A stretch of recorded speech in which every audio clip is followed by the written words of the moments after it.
പ്രിയപ്പെട്ടവരെ, മതരഹിത വിവാഹം, മതരഹിത വിവാഹത്തിൻ്റെ പ്രസക്തിയെക്കുറിച്ച് നമുക്ക് മനസ്സിലാക്കേണ്ടത്, മനുഷ്യനെ അടിസ്ഥാനപരമായി മതം കടന്നു ചെല്ലുന്നത് 2-3 ഘടകങ്ങളിലാണ്.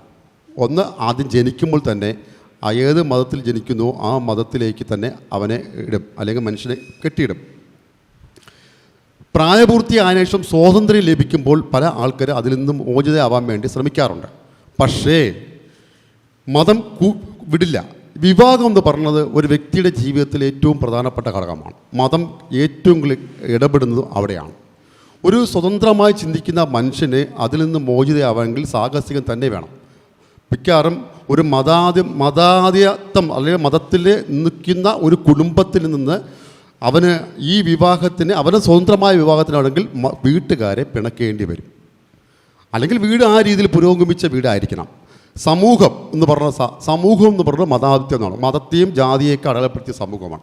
സമൂഹത്തിലും അവന് അതിൽ നിന്ന് പിണക്കേണ്ടി വരും. അപ്പോൾ അത് പിണക്കം എന്ന് പറയുന്നത് മനുഷ്യൻ സാമൂഹിക ജീവി ആയതുകൊണ്ട് മിക്കവാറും അത് സാഹസികമായി തന്നെ ചെയ്യേണ്ടി വരും. ഇപ്പം ഞാൻ എൻ്റെ ഒരു കാര്യം പറയാം. എൻ്റെ വ്യക്തിപരമായ വിവാഹത്തെക്കുറിച്ച് പറയാം. ഞാൻ വിവാഹം കഴിഞ്ഞിട്ട് ഏകദേശം 21 വർഷമാകും പോവുകയാണ്. ഞാൻ യുക്തിവാദ രംഗത്ത് പ്രവർത്തിക്കാൻ തുടങ്ങിയിട്ട് 30 വർഷമാകുന്നു. ഞാൻ 20 വയസ്സ് മുതൽ യുക്തിവാദ രംഗത്ത് പ്രവർത്തിക്കുന്ന വ്യക്തിയാണ്. അതുകൊണ്ട് തന്നെയാണ് എൻ്റെ വീട്ടുകാരെന്ന് പറയുന്നത് മതത്തിൽ നിൽക്കുന്ന, അന്നും ഇന്നും എൻ്റെ അച്ഛനും അമ്മയൊക്കെ മതത്തിൽ നിൽക്കുന്ന ആൾക്കാരാണ്. വീടിൻ്റെ ചുറ്റുപാടും എല്ലാം മതാധിപത്യം, മതവും ജാതിയും അനുഷ്ഠിച്ച് ജീവിക്കുന്നവരാണ്. ഞാൻ എൻ്റെ പഠനങ്ങൾക്കനുസരിച്ച് യുക്തിവാദ രംഗത്ത് വന്ന കക്ഷിയാണ്. അപ്പോൾ സാധാരണ രീതിയിൽ എൻ്റെ വീട്ടുകാരാണ് വിവാഹം ആലോചിക്കുന്നത്. എനിക്ക് പ്രണയ വിവാഹം ഉണ്ടായിട്ടില്ല. അപ്പം നമ്മൾ സാധാരണ ഞാനൊക്കെ ചെയ്തതാണ്, നമ്മൾ സ്വതന്ത്രമായാണ് നമ്മൾ ഈ കാര്യം ചെയ്യുന്നത്. പത്രങ്ങളിൽ പരസ്യം കൊടുക്കുക, യുക്തിവാദി മാസികയിൽ പരസ്യം കൊടുക്കുക, അങ്ങനെ സുഹൃത്തുക്കളിൽ ബന്ധപ്പെടുക, അങ്ങനെയൊക്കെയാണ് നമ്മൾ സാധാരണ ചെയ്യുന്നത്. അപ്പം ഇതിലൊരു സാഹസികതയുണ്ട്. ദിനേശേട്ടൻ, ഇതിൽ സാഹസികതയുണ്ട്. കാരണം നമുക്ക് സുഹൃത്തുക്കൾ വഴിയും വീട്ടുകാർ നമുക്ക് ഈ വിഷയത്തിൽ അവരെ അറിയുന്നില്ല. അങ്ങനെയാണ് നമ്മൾ ഇണയെ കണ്ടെത്തുന്നത്, ഇണയുമായി സംസാരിക്കുന്നത്. ഇനി വിവാഹ രീതി പറയാം. എൻ്റെ വിവാഹം എന്ന് പറഞ്ഞാൽ ഏതൊരുവിധ മതചടങ്ങുകളും അവിടെ ഉണ്ടായിരുന്നില്ല. 2 വ്യക്തികൾ തമ്മിൽ പരസ്പരം അങ്ങോട്ടും ഇങ്ങോട്ടും മാലയിടുന്ന രീതി ഉണ്ടായിരുന്നു. ഒത്തിരി ആൾക്കാർ കൂടിയിരുന്നു. ആൾക്കാർ അതിൽ വേറെ ചടങ്ങുകളൊന്നും ഇല്ലാതെ തന്നെ വളരെ സന്തോഷപരമായ വിവാഹം നടക്കുകയും ചെയ്ത ഒരു കാര്യമാണ്. അതിൻ്റെ പടങ്ങൾ യുക്തിവാദ മാസികകളിലേക്ക് വന്നു. വിവാഹത്തിന് പ്രത്യേകിച്ച് നേതൃത്വം കൊടുത്തത് ഇടമറുകിൻ്റെ സഹധർമ്മിണിയായ സോളി ഇടമറുകാണ്. യുക്തിവാദ സംഘത്തിൻ്റെ പ്രമുഖ ആൾക്കാരെല്ലാം അവിടെ വന്നിരുന്നു. അവരുടെയൊക്കെ ഒരു പിന്തുണ എനിക്ക് അവിടെ ഉണ്ടായിരുന്നു. ഇങ്ങനെയാണ് എൻ്റെ വിവാഹം നടന്നത്. അപ്പം മതത്തെ നമ്മൾ അതിൽ നിന്ന് മാറ്റി നിർത്തി. അതിൻ്റെ ഗുണമെന്താണ്? ഗുണമെന്ന് വെച്ചാൽ നമ്മുടെ തുടർന്നുള്ള ജീവിത രീതിയിൽ കുട്ടികൾ ജനിക്കുന്നു. അടുത്തുള്ള എൻ്റെ ചുറ്റുപാടുമുള്ള മേഖലകളിൽ ഞാൻ അറിയപ്പെടുന്ന ഒരു യുക്തിവാദിയാവും കഴിഞ്ഞു. നേരത്തെ നമ്മൾ യുക്തിവാദ പ്രവർത്തനം എന്ന് പറയുന്നത് സംഘടിപ്പിക്കുക, പ്രസംഗിക്കുക ഒക്കെ ആയിരുന്നു.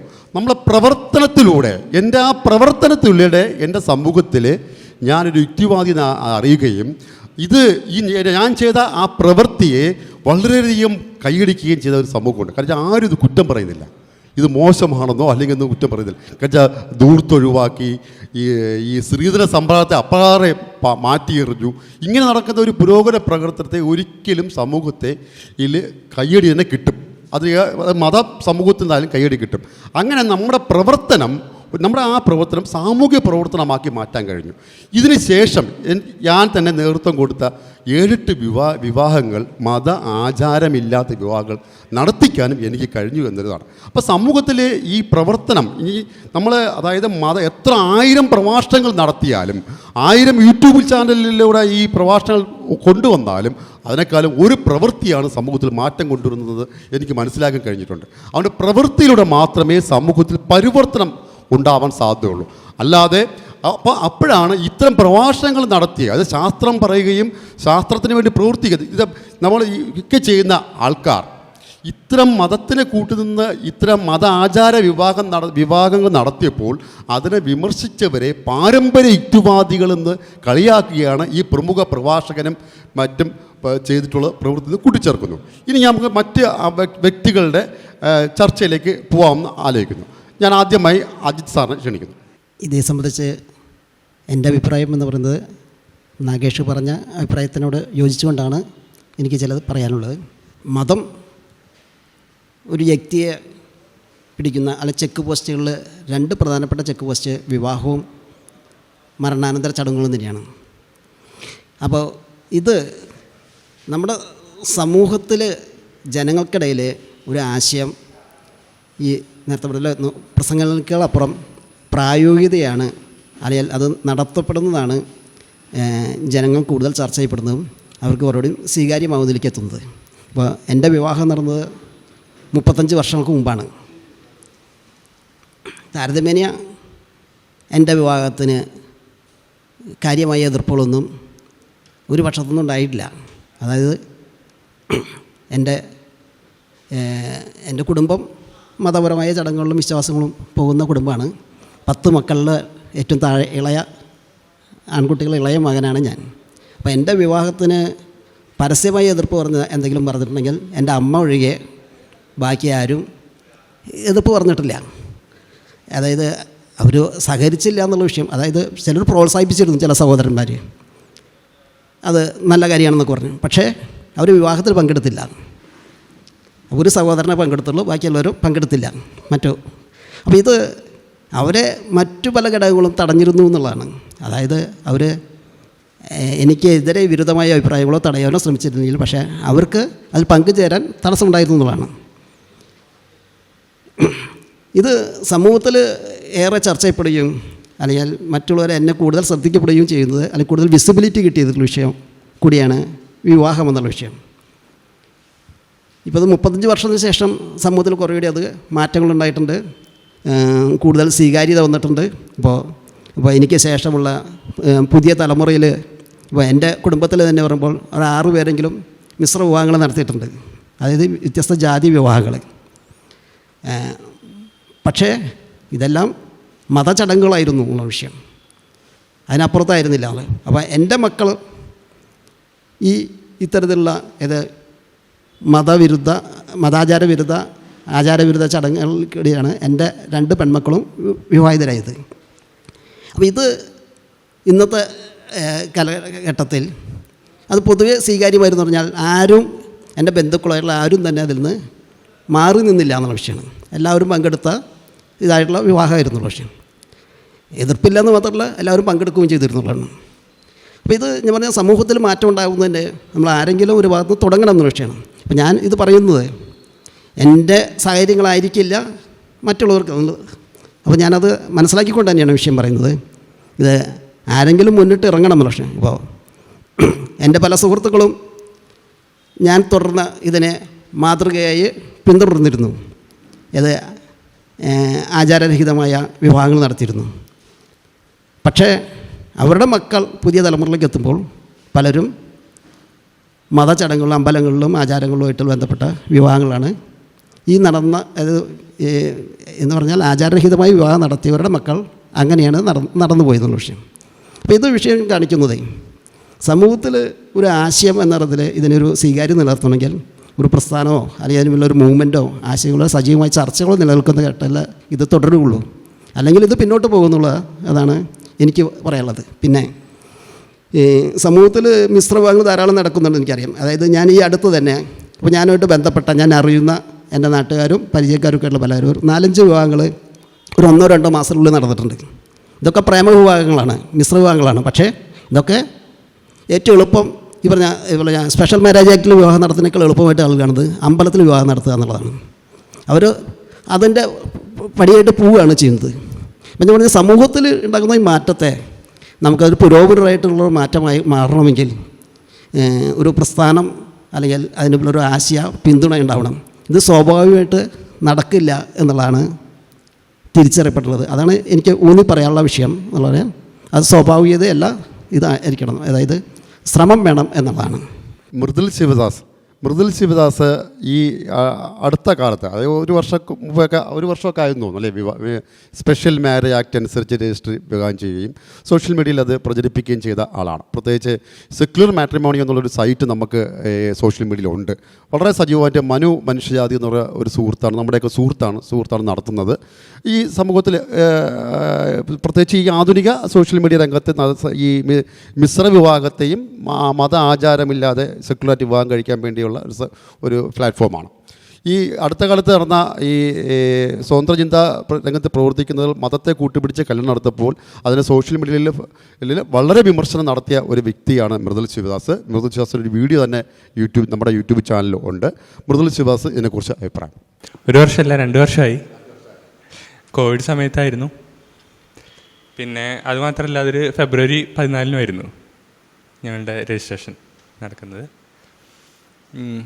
അപ്പോൾ എന്താ പറയുക, ഇപ്പം ഈ ഒരു ചർച്ച ആദ്യമായിട്ട് കാണുന്നവർക്ക് ഇങ്ങനെ ഒരു ചർച്ച ഉണ്ടായോ എന്നൊരു പശ്ചാത്തലം ചിലപ്പോൾ അറിയുന്നുണ്ടായിരിക്കില്ല. അപ്പോൾ അതുകൊണ്ട് നാഗേശ്വരൻ പറഞ്ഞു എന്നാലും ഞാൻ ജസ്റ്റ് ഒന്ന് സൂചിപ്പിക്കാം. ഇപ്പോൾ എന്താ പറയുക, ഒരു പ്രമുഖ യുക്തിവാദ സംഘടനയുടെ നിരന്തരമായിട്ട് അവരെ പ്രഭാഷണങ്ങളൊക്കെ അവതരിപ്പിക്കുന്ന ഒരു റിസോഴ്സ് പേഴ്സൺ, അദ്ദേഹം എല്ലാവിധ മതാചാരങ്ങളോടും കൂടിയാണ് ആളുടെ വിവാഹം നടക്കുന്നത്. അതുവരെ കുഴപ്പമില്ല. അതിപ്പോൾ നമ്മൾ കാണുന്നുണ്ട് നമ്മളുടെ യുക്തിവാദി സുഹൃത്തുക്കൾക്ക് പലർക്കും, ഇപ്പോൾ എല്ലാവർക്കും ആഗ്രഹം ഉണ്ടായിരിക്കും ഇപ്പോൾ മതരഹിതമായിട്ട് ഇതെല്ലാം നടത്തണമെന്നുള്ള. ചിലർക്കത് പറ്റിയെന്ന് വരില്ല അവരെ കൊണ്ട് അങ്ങനെ. പക്ഷേ അപ്പോൾ സ്വാഭാവികമായിട്ട് ഇപ്പോൾ യുക്തിവാദം പറയുന്ന ഒരാൾ മതാചാര പ്രകാരം കല്യാണം കഴിക്കുന്ന സമയത്ത് സ്വാഭാവികമായിട്ട്, അതിപ്പോൾ യുക്തിവാദികളെന്ന് മാത്രമല്ല, ഇപ്പോൾ ഏതൊരാശയം പറയുന്നവരായിക്കോട്ടെ, ഏതൊരു ആദർശം പറയുന്നവരായിക്കോട്ടെ, അവർ പറയുന്നതിന് വിപരീതമാണ് അവരുടെ പ്രവൃത്തി എന്നുണ്ടെങ്കിൽ സ്വാഭാവികമായിട്ട് വിമർശനങ്ങൾ വരുമല്ലേ. അപ്പം അതുപോലെ ഇവിടെയും വിമർശനങ്ങളുണ്ടായി. അപ്പോൾ ഈ വിമർശനങ്ങൾ ഇവർ നേരിടുന്ന രീതി, അതാണ് ശരിക്ക് എന്താ പറയുക, എന്നൊക്കെ ഈ ഒരു വിഷയത്തിൽ സംസാരിക്കാനൊക്കെ എനിക്കൊരു ട്രിഗറായത്. ഇപ്പോൾ നമുക്ക് പറ്റുന്നില്ലെങ്കിലും അത് മനസ്സിലാക്കാം. പക്ഷേ അതല്ല, അവർ വിമർശിക്കുന്ന ആൾക്കാർ ഇവർ പരിഹസിക്കുകയാണ്. ഇത് നേരത്തെ നാഗേശ്വരൻ പറഞ്ഞ പോലെ പരമ്പരാഗത യുക്തിവാദികൾ. ഇപ്പോൾ നമ്മൾ മതരഹിതമായി വിവാഹം കഴിക്കുന്നത് അതൊരു ആചാരം, മതരഹിത ആചാരമായിട്ടാണ് ഇവർ പറയുന്നത്, യുക്തിവാദികളുടെ ആചാരം പോലെ. അപ്പോൾ അതും ആചാരം ഇതും ആചാരം, എന്താ വ്യത്യാസം എന്നുള്ള രീതിയിലാണ് ഇവർ ചോദിക്കുന്നത്. അങ്ങനെ ആ രീതിയിലുള്ള പരിഹാസങ്ങൾ, അതുപോലെ വിമർശനങ്ങളൊക്കെ ഇവർ സൈബർ ലിഞ്ചിങ്, സൈബർ റേപ്പ് എന്നൊക്കെ പറഞ്ഞിട്ട് ആ രീതിയിൽ എന്താ പറയുക, അതിനേക്കാൾ വേഴ്സ് എന്ന് പറഞ്ഞു കഴിഞ്ഞാൽ ഇപ്പോൾ മതരഹിതമായിട്ട് വിവാഹം കഴിക്കുന്ന ആൾക്കാരെ പരിഹസിക്കുക, എന്താ പറയുക, മിശ്ര വിവാഹം കഴിക്കുന്ന ആൾക്കാരെ പരിഹസിക്കുക, ആ രീതിയിലൊക്കെ. ഇപ്പോൾ ഇങ്ങനെ ചെയ്യുന്നവർക്കല്ല കുഴപ്പം, വിമർശിക്കുന്നവർക്കാണ് കുഴപ്പം എന്നുള്ള രീതിയിൽ സംസാരങ്ങളൊക്കെ വന്നപ്പോഴാണ് ഞാൻ ഇതിനെക്കുറിച്ച് വോക്കലായി തുടങ്ങിയത്. ഇപ്പം എൻ്റെ ഒരു ടോക്ക് തന്നെ ഉണ്ട് അതിനെപ്പറ്റി, വെളിച്ചപ്പാടിൻ്റെ ഭാര്യ എന്നുള്ള പേരിൽ അതിനുള്ളൊരു ടോക്ക് തന്നെ കാണാം. ഇപ്പോൾ മതാചാരരഹിത വിവാഹങ്ങളുടെ പ്രസക്തി എന്ന് പറയുന്ന വിഷയത്തെക്കുറിച്ച് ശരിക്കും പറഞ്ഞാൽ ഇപ്പോൾ ഒരു യുക്തിവാദികൾക്കോ അല്ലെങ്കിൽ അല്ലാത്ത ആൾക്കാർക്കോ നമുക്കൊരു ചർച്ച ഇപ്പം നമ്മൾക്കിപ്പോൾ ഇങ്ങനെ പറഞ്ഞ് പഠിപ്പിക്കേണ്ട ആവശ്യം നമുക്ക് എല്ലാവർക്കും അറിയാം. ഇപ്പോൾ ഈ ജാതി മതം എന്നൊക്കെ പറയുന്ന ഇപ്പം നമുക്ക് ഫേസ്ബുക്ക് തുറന്ന് അല്ലെങ്കിൽ യൂട്യൂബിലൂടെ ഇത് മതം ഉപേക്ഷിക്കും മനുഷ്യനാന്നൊക്കെ പറയാൻ ഭയങ്കര എളുപ്പമാണ്. പക്ഷേ ഈ മതം കടന്നു വരുന്ന വഴികളൊക്കെ പ്രതിരോധിക്കുക, അത് മതവിമുക്തമായി ജീവിക്കുക എന്നൊക്കെ പറഞ്ഞു കഴിഞ്ഞാൽ കുറച്ച് ബുദ്ധിമുട്ടുള്ള കാര്യമാണ്. അപ്പോൾ അത് ചെയ്യാൻ ഉള്ള ഒരു ആർജവും അതിൻ്റെ ഒരു തൻ്റെ ഇടയ്ക്ക് കാണിക്കുന്ന ആൾക്കാരെ പരിഹസിക്കുക എന്നൊക്കെ പറയുന്ന സമയത്ത് അത് അംഗീകരിക്കാൻ പറ്റില്ല. അപ്പോൾ അതുകൊണ്ടാണ് ഞാൻ ഇതിനെക്കുറിച്ചൊക്കെ സംസാരിക്കാനൊക്കെ മുന്നോട്ട് വരുന്നത് ഇതിനെക്കുറിച്ച്. അപ്പോൾ ബാക്കി ചർച്ച വരുന്ന സമയത്തിന് പറയാം. ദിനേശ് ചേട്ടൻ വയനാട് നിന്ന് വരെയാണ്. നമുക്ക് കേരളത്തിലെ ഒരു ദുഃഖത്തിന് കാരണമായ ഒരു സ്ഥലത്തു നിന്നാണ് ദിനേശ് ചേട്ടൻ വരുന്നത്. ഈ മതരഹിത വിവാഹത്തിൻ്റെ പ്രസക്തിയെക്കുറിച്ച് ദിനേശ് ചേട്ടൻ്റെ വാക്കുകൾ. മിശ്ര വിവാഹം എന്ന് പറയുന്നത് അതിൻ്റെ പ്രസക്തിയെക്കുറിച്ച് സംസാരിക്കുന്ന സമയത്ത് നമുക്ക് കുറേ വിശാലമായിട്ടൊക്കെ സംസാരിക്കാൻ വേണ്ടിയിട്ട് സാധിക്കും. അതിന് പ്രസക്തിയുണ്ടോയെന്ന് ചോദിച്ചാൽ ഇപ്പോൾ ഇതിൻ്റെ ഇടയ്ക്ക് ഒരു സ്ലോഗൻ കണ്ടു, സെലബ്രേറ്റ് യു, നമ്മളെ ആഘോഷിക്കുക, നമ്മൾ ആഘോഷിക്കുക എന്നുള്ളത്. അപ്പോൾ നമ്മൾ ആഘോഷിക്കുക എന്ന് പറയുന്ന സമയത്ത് നമ്മൾ ആഘോഷിച്ച് അതോടുകൂടി തീർന്നാൽ മതിയോ? മുന്നോട്ട് എന്താണ് നമ്മൾ കൊടുക്കുന്നത്, അല്ലെങ്കിൽ നമ്മുടെ അടുത്ത തലമുറയ്ക്ക് നമ്മൾ എന്താണ് കൊടുക്കുന്നത് എന്നുള്ള വലിയൊരു ചോദ്യം കൂടിയുണ്ട്. നമ്മൾക്ക് ആഘോഷിക്കാം, പക്ഷേ നമ്മളുടെ മക്കളും ആഘോഷിക്കണ്ടേ? ഞാൻ 13-14 വർഷത്തോളം ഞാൻ പ്രണയിച്ചിട്ടുണ്ട്. ഞാൻ എൻ്റെ പ്രണയം ആഘോഷിച്ചിട്ടുണ്ട്. എൻ്റെ മകനും അത് ആഘോഷിക്കാൻ വേണ്ടി പറ്റണം. ആ ഒരു സാഹചര്യത്തെ ഞാൻ സൃഷ്ടിച്ചുകൊണ്ടാണ് ഞാൻ എന്നെ തന്നെ ആഘോഷിക്കേണ്ടത് എന്നാണ് ഞാൻ തിരിച്ചറിയുന്നത്. അപ്പോൾ അവർക്ക് ആഘോഷിക്കാൻ എന്താണ് നമ്മളുടെ സംഭാവന? അതുതന്നെയാണ് മിശ്രവിവാഹത്തിൻ്റെ പ്രസക്തി എന്ന് പറയുന്നത്. നമ്മൾ ഇത് ചെയ്യാൻ വലിയ പാടാണ്. മിശ്രവിവാഹം, ഞാനൊരു മുസ്ലിം സമുദായത്തിലുണ്ടായിരുന്ന ഒരു കുട്ടിയെയാണ് ഞാൻ 13 വർഷം പ്രണയിക്കുകയും ഈ നാട്ടിലൂടെ പ്രണയിച്ച് നടക്കുകയും അങ്ങനെ എല്ലാവിധ അസ്വസ്ഥതകളും പ്രയാസങ്ങളും ഭീഷണികളും എല്ലാം സഹിച്ച് അവസാനം അവർ ക്ഷീണിച്ച സമയത്താണ് ഓക്കെ നമുക്ക് കല്യാണം കഴിക്കാം എന്ന് ഞാൻ തീരുമാനിക്കുന്നത്. കല്യാണം കഴിക്കാൻ തീരുമാനിച്ചപ്പോൾ പോലും അതിനുശേഷവും വലിയ പ്രശ്നങ്ങളൊക്കെ ഉണ്ടായിരുന്നു. അപ്പോൾ ഇതിൻ്റെ ഒരു പ്രസക്തി എന്ന് പറയുന്നത് നമ്മളുടെ ലോകം മുന്നോട്ട് പോകുമ്പോൾ, നമ്മളുടെ സമൂഹം മുന്നോട്ട് പോകുമ്പോൾ എങ്ങനെ ആയിരിക്കണം എന്നുള്ളതുകൂടി നമ്മൾ കാണേണ്ടതായിട്ടുണ്ട് എന്നാണ് എനിക്ക് തോന്നുന്നത്. അതുകൂടി നമ്മളുടെ ഉത്തരവാദിത്തം. നമ്മൾ മാത്രം ആഘോഷിച്ചാൽ പോരാ എന്നുള്ള ഒരു നിലപാടുള്ള ഒരാളാണ് ഞാൻ. അപ്പോൾ ആ ഒരു രീതിയിൽ കാണുമ്പോൾ പലപ്പോഴും നമ്മളുടെ പിൻപറ്റി അല്ലെങ്കിൽ നമ്മളോട് ഐക്യദാർഢ്യപ്പെട്ട് അല്ലെങ്കിൽ നമ്മളോട് ചില കാര്യങ്ങൾ സംശയങ്ങൾ ചോദിച്ച് ഏത് രീതി ഈവൻ രജിസ്ട്രേഷൻ മാരേജിൻ്റെ കാര്യങ്ങൾ പോലും അറിയാത്ത പാവങ്ങളുണ്ട് ഇവിടെ. അതിൻ്റെ ഒരു സാധ്യത പോലും അന്വേഷിക്കാൻ പറ്റാത്ത ആളുകളുണ്ട്. അപ്പോൾ അതുകൂടി നമ്മളുടെ ഉത്തരവാദിത്വമാണ്. നമ്മൾ മുന്നോട്ട് പോകുന്ന ഒരു തലമുറയ്ക്ക് വഴികാട്ടികൾ കൂടിയാണ്. ചില കാര്യത്തിൽ നമ്മൾ ചെയ്യാവുന്ന വഴികൾ അല്ലെങ്കിൽ നമുക്ക് തുറന്നു കൊടുക്കാവുന്ന ചില വഴികൾ കാണിച്ചു കൊടുക്കൽ കൂടി നമ്മളുടെ ഉത്തരവാദിത്തമാണ്. അവിടെയാണ് മിശ്ര വിവാഹങ്ങളുടെ പ്രസക്തി എന്നുള്ളതാണ് ഞാൻ മനസ്സിലാക്കുന്നത്. അതായത് സാഹസികം ആണ് ഈ മത ആചാരരഹിത വിവാഹങ്ങളെന്ന് പറയുന്നത് സാഹസികം തന്നെയാണ്. അത്ര ഈസി അല്ല എന്ന് ഉറപ്പാണ്. ഇത് ഈ നമ്മൾ നേരത്തെ പറഞ്ഞല്ലോ, ഈ പ്രഭാഷണങ്ങളിൽ എല്ലാ പ്രവൃത്തിയാണെന്ന കാര്യത്തിൽ വരുമ്പോൾ ഈ മിശ്രവിവാഹത്തെക്കുറിച്ച് ദിനേശ് ചേട്ടൻ പറഞ്ഞു വന്നിട്ടുണ്ട്. ഈ നമ്മുടെ സമൂഹം ഒരു ജാതി സമൂഹമാണല്ലോ. ഈ ജാതി നശിപ്പിക്കുവാൻ അല്ലെങ്കിൽ ജാതി ഇല്ലാതാവുവാൻ നമ്മൾ പഠിച്ചു വന്നത്, പ്രത്യേകിച്ച് ജാതിയെക്കുറിച്ച് ഏറ്റവും കൂടുതൽ ഈ മഹത്തായ കൃതികൾ തന്നത് ഡോക്ടർ ബി ആർ അംബേദ്കറാണ്. ബി ആർ അംബേദ്കറിൻ്റെ അദ്ദേഹത്തിൻ്റെ സമ്പൂർണ്ണ കളക്ഷനിൽ ആദ്യത്തെ വോളിൽ തന്നെ ജാതി ഉന്മൂലനം എന്ന സാധനം. അതിൽ അന്ന് വർഷങ്ങൾക്ക് മുമ്പേ പുള്ളിയുടെ നിരീക്ഷണമാണ് മിശ്രമാകുക എന്നാണ് ജാതി നശീകരണത്തിന് കാരണം. അത് ഏറ്റുപിടിച്ച് അത് കേരളത്തിൽ നടപ്പിലാക്കിയത് സഹോദരൻ അയ്യപ്പനാണ്. സഹോദരൻ അയ്യപ്പൻ ഇത് പ്രസംഗിക്കുകയും പ്രവർത്തിക്കുകയും നടപ്പിലാക്കുകയും വേണ്ടി ചെയ്തപ്പോൾ സഹോദരൻ അയ്യപ്പൻ ഏറ്റ ഭൗഷ്യത്തുകൾ അറിയാം. അദ്ദേഹത്തിനെ കവലിലിട്ട് അടിക്കുക ഒക്കെ ചെയ്ത പ്രവർത്തനത്തിൻ്റെ ഫലമായി ഉണ്ടായ പിന്നാണ് ഇത്. ഈ മിശ്ര വിവാഹത്തെ പോലും ഈ പറഞ്ഞ പ്രാസംഗികൾ കളിയാക്കുന്നുണ്ട്. നമുക്ക് സഹിക്കാൻ പറ്റില്ല. ദിനേശ് ചേട്ടനൊക്കെ എന്ത് കഷ്ടപ്പെട്ട ഈ അത് ചെയ്തിട്ടുള്ളത്.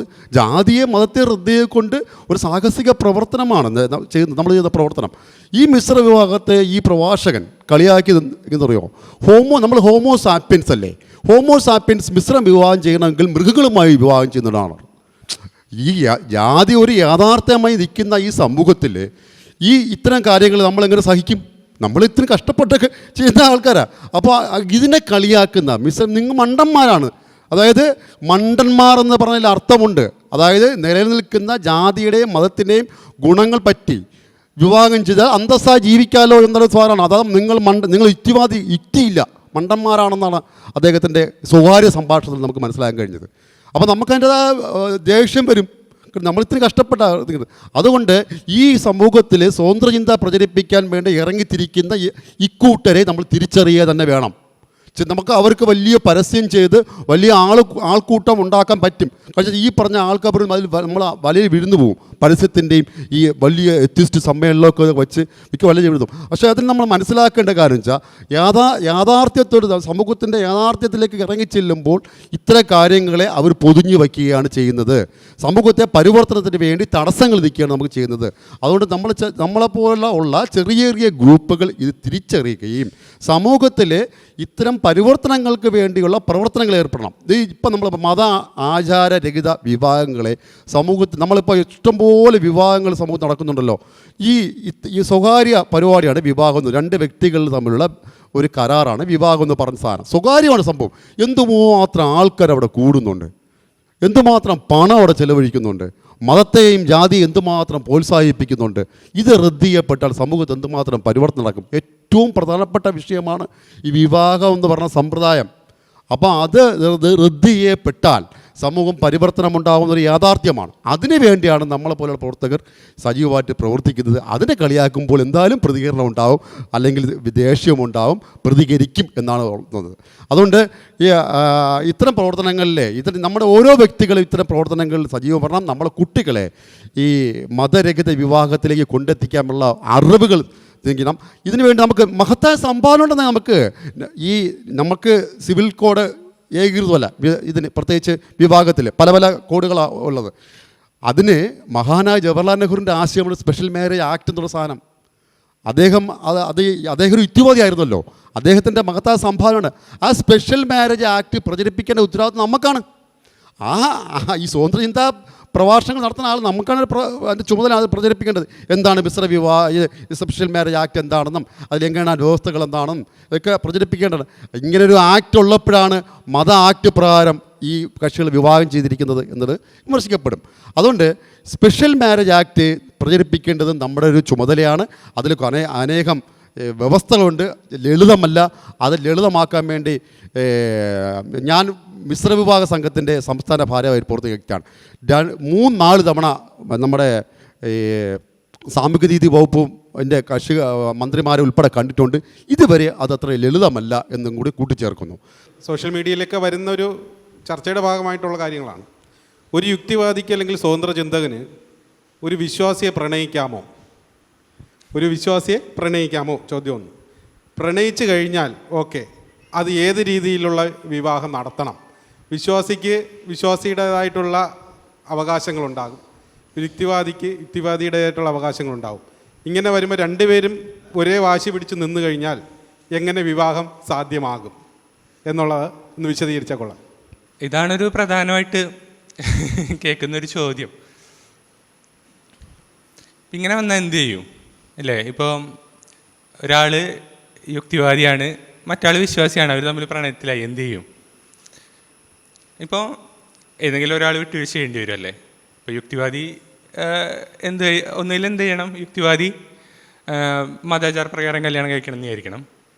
അതല്ലെങ്കിൽ എന്ത് ചെയ്യണം? വിശ്വാസി മതം വേണ്ട എന്നുള്ള രീതിയിൽ ചെയ്യേണ്ടി വരും. അപ്പോൾ ഇതിനകത്ത് ആരായിരിക്കും വിട്ടുവീഴ്ച ചെയ്യുക? സ്വാഭാവികമായിട്ട് അല്ല, ഇവർ നമ്മളെ പരമ്പരാഗത യുക്തിവാദികൾ എന്നാണല്ലോ വിളിക്കുന്നത്. അപ്പോൾ പരമ്പരാഗതമായിട്ട് ഇവിടെ ശരിക്കും എന്താ നടന്നുകൊണ്ടിരിക്കുന്നത്? ആരാണ് വിട്ടുവീഴ്ച ചെയ്യാറുള്ളത്? യുക്തിവാദികളാണല്ലോ.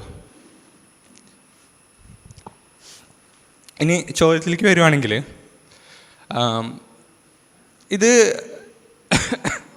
ഇതൊരു ശരിക്കും ഒരു ട്രാപ്പാണ് ശരിക്കും ഒരു ചോദ്യം. അപ്പോൾ നമുക്ക് എന്താ പറയാൻ പറ്റുക? ഇപ്പോൾ മതാചാരം ഒഴിവാക്കിയിട്ട് കല്യാണം കഴിക്കണം നമുക്ക് നിർബന്ധം പിടിക്കാൻ പറ്റില്ല. കാരണം മറ്റേയാൾക്ക് വിശ്വാസിയാണല്ലോ. അപ്പോൾ മറ്റേയാൾക്ക് ആഗ്രഹം ഉണ്ടാവില്ല. അത് അവരുടെ അവകാശമല്ലേ മതാചാര പ്രകാരം കല്യാണം കഴിക്കുക എന്ന് പറഞ്ഞു കഴിഞ്ഞാൽ. അപ്പോൾ ഇവിടെ എന്ത് ചെയ്യുന്നുള്ളൊരു ചോദ്യം, അത് വ്യക്തികൾ സ്വയം തീരുമാനിക്കേണ്ടതാണെന്നാണ് ഞാൻ പറയാം. ഇപ്പോൾ വിവാഹ ജീവിതം തന്നെ ഒരു അഡ്ജസ്റ്റ്മെൻ്റ് ആണല്ലോ. ഇനി ശരിക്കും പ്രണയത്തിലായ ആൾക്കാരുടെ അടുത്ത് നമുക്ക് യുക്തിപരമായിട്ട് സംവദിക്കാനൊന്നും പറ്റുന്നില്ല. പിന്നെ ചെയ്യാന്ന് വെച്ച് കഴിഞ്ഞാൽ ഇങ്ങനെ കോംപ്രമൈസ് ചെയ്ത ആൾക്കാർ, യുക്തിവാദികൾ, ഇപ്പോൾ എന്താ പറയുക, അവരെങ്ങനെ ജീവിക്കുന്നു, അവരുടെ ജീവിതം, അവർക്ക് കുടുംബത്തിൽ നിന്നിട്ട ബഹുമാനം, അല്ലെങ്കിൽ അതിനെക്കുറിച്ച് അവർ മുന്നോട്ടുള്ള ജീവിതത്തിൽ നമ്മുടെ സ്വാതന്ത്ര്യം ഇപ്പോൾ യുക്തിവാദിക്ക് എന്താ പറയുക, യുക്തിവാദിയായിട്ടുള്ള ആൾക്ക് ഇപ്പോൾ കല്യാണത്തിൽ കോംപ്രമൈസ് ചെയ്യണമെങ്കിൽ പിന്നെ അവിടെ നിന്ന് അങ്ങോട്ട് മുഴുവൻ എല്ലാ ആചാരത്തിനും നമ്മൾ തലവെച്ച് കൊടുക്കേണ്ടി വരും. അങ്ങനൊരു ജീവിതം അല്ലേ, അങ്ങനെ സ്വാതന്ത്ര്യമില്ലാത്തൊരു ജീവിതത്തിന് വേണ്ടിയുള്ള സ്വാതന്ത്ര്യ സമരമാണ് ഇപ്പോൾ സൈഡിൽ കൂടെ നടന്നുകൊണ്ടിരിക്കുന്നത്. അതൊരു വേറെ തമാശയാണ്. എന്നിട്ട് ഒരു പറയാ സ്വാതന്ത്ര്യം തന്നെ ജീവിതം എന്നാണ്. അപ്പോൾ ഞാനിങ്ങനെ എനിക്കൊരു കമൻറ്റിൽ ഇങ്ങനെ ചോദിച്ചിരുന്ന ഒരാൾ, ഇങ്ങനെ വന്നാൽ എന്ത് ചെയ്യും? അപ്പോൾ നമ്മളൊരു പ്രണയം തോന്നിക്കഴിഞ്ഞ് കഴിഞ്ഞാൽ പിന്നെ വരും വരായികളെ കുറിച്ചൊക്കെ ചിന്തിക്കാതെ അങ്ങ് കല്യാണം കഴിക്കണം. അവിടെ ഈ പറയുന്ന പോലെ ഒന്ന് കോംപ്രമൈസ് ചെയ്താൽ എന്താണ്, അങ്ങനെയൊക്കെ പറയുന്ന ആൾക്കാരുണ്ടായി. ഇപ്പം അല്ലെങ്കിൽ പിന്നെ നമ്മളുടെ യുക്തിവാദം അവരുടെ മേൽ അടിച്ചേൽപ്പിക്കണോ, നിങ്ങളെന്ത് ഫാസിസ്റ്റാണെന്നൊക്കെ ചോദിക്കുന്ന ആൾക്കാരുണ്ട്. നമ്മൾ എന്താ പറയുക, അവരെന്തായാലും കോംപ്രമൈസ് ചെയ്യാൻ പോകുന്നില്ല. അവർ എന്താ പറയുക, മതാചാരം അവർ ഉപേക്ഷിക്കാൻ പോകുന്നില്ല. അതിപ്പോൾ ഇതിൽ നിന്ന് മാത്രമല്ല, ഇവിടെ നിന്ന് അങ്ങോട്ട് എങ്ങനെയായാലും അപൂർവം കേസുകളൊക്കെ ചിലപ്പോൾ മാറി സംഭവിക്കാം. അവർ പിന്നീട് ചിലപ്പോൾ യുക്തിവാദിയാവാം. പക്ഷേ നമുക്ക് അടിസ്ഥാനപരമായിട്ട് നമുക്ക് മതം ഉപേക്ഷിച്ച് ജീവിക്കാനുള്ള സ്വാതന്ത്ര്യം നഷ്ടപ്പെടുകയാണ് യുക്തിവാദികൾക്ക്. അപ്പം അങ്ങനെ ഒരു ജീവിതം വേണോ വേണ്ടേ എന്നുള്ളത് ആലോചിച്ച് തീരുമാനിക്കുകയാണെന്ന് ഞാൻ പറയാം.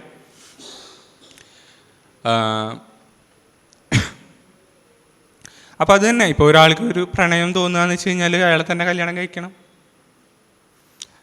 അങ്ങനെയില്ലല്ലോ. നമ്മൾ യുക്തിപരമായിട്ട് ചിന്തിക്കുക. നമുക്ക് ഇപ്പോൾ ഈ പറയുന്ന പോലെ നമുക്ക് ആചാരങ്ങളൊക്കെ ഉപേക്ഷിക്കാൻ പറ്റത്തില്ല എന്നുള്ള ഒരു ഇത് വന്നു കഴിഞ്ഞാൽ ഒരു പരസ്പര ധാരണയോടുകൂടി നമുക്ക് പിരിയുക എന്നുള്ളൊരു ഓപ്ഷൻ ഉണ്ട്. ഇനി വേറൊരു കാര്യം, ഇപ്പോൾ പണ്ട് ഒരു 10-30 വർഷം മുന്നൊക്കെയാണെന്ന് വെച്ച് കഴിഞ്ഞാൽ ഇന്നത്തെ പോലെ യുക്തിവാദത്തിന് വലിയ വിസിബിലിറ്റി കിട്ടിയിട്ടില്ല, വലിയൊരു ആക്സെപ്റ്റൻസ് കിട്ടിയിട്ടില്ല. യുക്തിവാദി എന്നൊക്കെ പറഞ്ഞു കഴിഞ്ഞാൽ വളരെ അപൂർവമായിട്ട് ആൾക്കാരുള്ളൂ. അല്ലെങ്കിൽ സ്ത്രീകൾ എന്ന് പറഞ്ഞാൽ പിന്നെയും കുറവാണ്. അപ്പം അന്നൊക്കെ കല്യാണം എന്നൊക്കെ പറഞ്ഞാൽ വളരെ ബുദ്ധിമുട്ടാണ്. ഒരു യുക്തിവാദിയെ കണ്ടെത്തുക, കല്യാണം കഴിക്കുക എന്നൊക്കെ പറഞ്ഞാൽ ഭയങ്കര ബുദ്ധിമുട്ടാണ്. പക്ഷേ ഇന്നത്തെ കാലഘട്ടം ഒരുപാട് മാറിയിട്ടുണ്ട്. ഈ ഇൻ്റർനെറ്റ് വന്ന പിന്നെ, സോഷ്യൽ മീഡിയ വന്ന പിന്നെ യുക്തിവാദികളായിട്ടുള്ള ആണുങ്ങളെയും പെണ്ണുങ്ങളെ നമുക്ക് ഇഷ്ടം പോലെ കാണാം. പോട്ടെ, ഒരു സമ്മേളനത്തിൽ ഇപ്പോൾ ഇവർ എന്താ പറയുക, ആയിരക്കണക്കിന് 10,000-കണക്കിന് ആൾക്കാർ വരുന്ന സമ്മേളനങ്ങളൊക്കെ നടക്കുന്നുണ്ട്. അതായത് യുക്തിവാദികളായിട്ടുള്ള സ്ത്രീകളും പുരുഷന്മാരും ഇഷ്ടംപോലെ ഉണ്ട്. ഇനി വേറൊരു കാര്യം പറയാൻ വെച്ചാൽ ഇപ്പോൾ സെക്യുലർ മാട്രിമോണി, നമുക്ക് യുക്തിവാദികൾക്കോ അല്ലെങ്കിൽ മതരഹിതമായിട്ട് കല്യാണം കഴിക്കണമെന്ന് ആഗ്രഹിക്കുന്ന ആൾക്കാർക്ക് എക്സ്ക്ലൂസീവായിട്ട് മാട്രിമോണി വരെയുള്ള ഒരു കാലഘട്ടത്തിലാണ് നമ്മളിപ്പോൾ ജീവിക്കുന്നത്. അന്നത്തെ അപേക്ഷ ഒരുപാട് എളുപ്പമാണ് ഇന്ന് അങ്ങനെ ഒരു വിവാഹം നടത്തുക, അങ്ങനെയുള്ള കാര്യങ്ങൾക്കൊക്കെ. അപ്പോൾ പ്രണയങ്ങൾ പിന്നെ ഉണ്ടാവാം, ഉണ്ടായിക്കൂടാതൊന്നുമില്ല. ഇപ്പോൾ ഒരു മനുഷ്യന് ഒരാളായിട്ട് മാത്രമേ പ്രണയം തോന്നൂ അല്ലേ? എന്നാൽ പിന്നെ പ്രണയം തോന്നിക്കഴിഞ്ഞാൽ കല്യാണം കഴിച്ചേ തീരൂ. അപ്പോൾ അവിടെ മതം ഉപേക്ഷിച്ചേ തീരൂ, യുക്തിവാദം ഉപേക്ഷിച്ചേ തീരൂ, അങ്ങനെയൊന്നുമില്ല. അത് ഞാൻ പറഞ്ഞല്ലോ, ഇതിപ്പോൾ ഇപ്പോൾ എല്ലാ യുക്തിവാദികളും ഇങ്ങനെ പ്രണയം ഉണ്ടായിക്കഴിഞ്ഞ് കഴിഞ്ഞാൽ നമ്മൾ പറയാത്ത കാര്യങ്ങൾ വളച്ചൊടിക്കുന്ന ഒരു പ്രവണതയുണ്ട്. അതുകൊണ്ടാണ് ഞാനിത് പറയുന്നത്. ഞാൻ എല്ലാ യുക്തിവാദികളും ഇങ്ങനെ പ്രണയം തോന്നിക്കഴിഞ്ഞാൽ അവർ ഉപേക്ഷിച്ച്, കാരണം യുക്തിവാദം മുറുകെ പിടിക്കണം, മതം തള്ളിക്കളയണം, അല്ല മതാചാരരഹിതമായിട്ട് എൻ്റെ കല്യാണം കഴിക്കണം, നിർബന്ധം പിടിക്കണം, ഈ പ്രണയം ഉപേക്ഷിക്കണം എന്നൊന്നല്ല ഞാൻ പറയുന്നത്. അതൊക്കെ നിങ്ങൾ അതിൻ്റെ വരായികളെ കുറിച്ചൊക്കെ ആലോചിച്ച് നല്ലപോലെ ചിന്തിച്ച് നിങ്ങൾ എടുക്കേണ്ട തീരുമാനമാണെന്നാണ് ഞാൻ പറയുക. അല്ലാതെ ഞാനിങ്ങനെ ഒരു യുക്തിവാദികൾക്കൊരു മാനുവൽ പറയുന്നതല്ല. പിന്നെ നിങ്ങൾക്കൊരു ഐഡിയ കിട്ടണം എന്നുണ്ടെങ്കിൽ നിങ്ങൾ എന്ത് ചെയ്യാന്ന് വെച്ച് കഴിഞ്ഞാൽ, നിങ്ങൾ വെളിച്ചപ്പാടിൻ്റെ ഭാര്യ 2013 ടോക്ക്, രവീന്ദ്രൻ സാറിൻ്റെ ടോക്ക് ഉണ്ട്, നിങ്ങളതൊന്ന് കണ്ടു നോക്കുക. അപ്പോൾ ഈ പറയുന്ന പോലെ അങ്ങനെ ഒരു ജീവിക്കുന്ന യുക്തിവാദിക്ക്, അതായത് വിശ്വാസിയായിട്ടുള്ള ഒരു ആൾ കല്യാണം കഴിച്ച് ജീവിക്കുന്ന യുക്തിവാദികൾക്ക് അവർ മുന്നോട്ടുള്ള, പിന്നെ അതുപോലെ അവരുടെ അടുത്ത് ചോദിച്ചു നോക്കുക. അങ്ങനെയുള്ള ആളുകൾ നമ്മുടെ സുഹൃത്തുക്കൾ ആയിട്ട് ഒരുപാട് പേരുണ്ടല്ലോ മതപരമായിട്ട് കല്യാണം കഴിച്ചിട്ടുള്ള ആൾക്കാർ. അവരുടെ ജീവിതം എങ്ങനെയാണ് എന്നുള്ളതൊക്കെ ഒന്ന് നിങ്ങളൊന്ന് അന്വേഷിക്കുക. എന്നിട്ട് നിങ്ങളൊരു തീരുമാനം എടുക്കാമെന്നാണ് ഞാൻ പറയുക. ഇവിടെ ഇതുമായിട്ട് ബന്ധപ്പെട്ടേ എൻ്റെ ഒരു അനുഭവക്കുറിപ്പ് പറയാം. അപ്പോൾ എൻ്റെ മകൾ, അപ്പോൾ ഞാൻ പ്രേമിച്ചാണ് സ്വയം വധുവിനെ കണ്ടെത്തിയത്. അതുകൊണ്ട് തന്നെ എൻ്റെ മക്കൾക്കും അത്തരത്തിലുള്ള അവസരങ്ങൾ, അതിനെക്കുറിച്ചുള്ള ഇത് അവർക്കറിയാം. അവർ സ്വയം കണ്ടെത്തണം, വരനെ കണ്ടെത്തണമെന്ന് ഉള്ള നിലപാടിൽ നിന്നുകൊണ്ടാണ് എൻ്റെ മൂത്ത മകൾ സ്വയം ഒരു വരനെ കണ്ടെത്തിയത്. അവർ ദീർഘകാലം 7 വർഷത്തോളം അവർ പരിചയപ്പെടുകയും പ്രേമിച്ചും ആണ് വിവാഹത്തിലെത്തുന്നത്.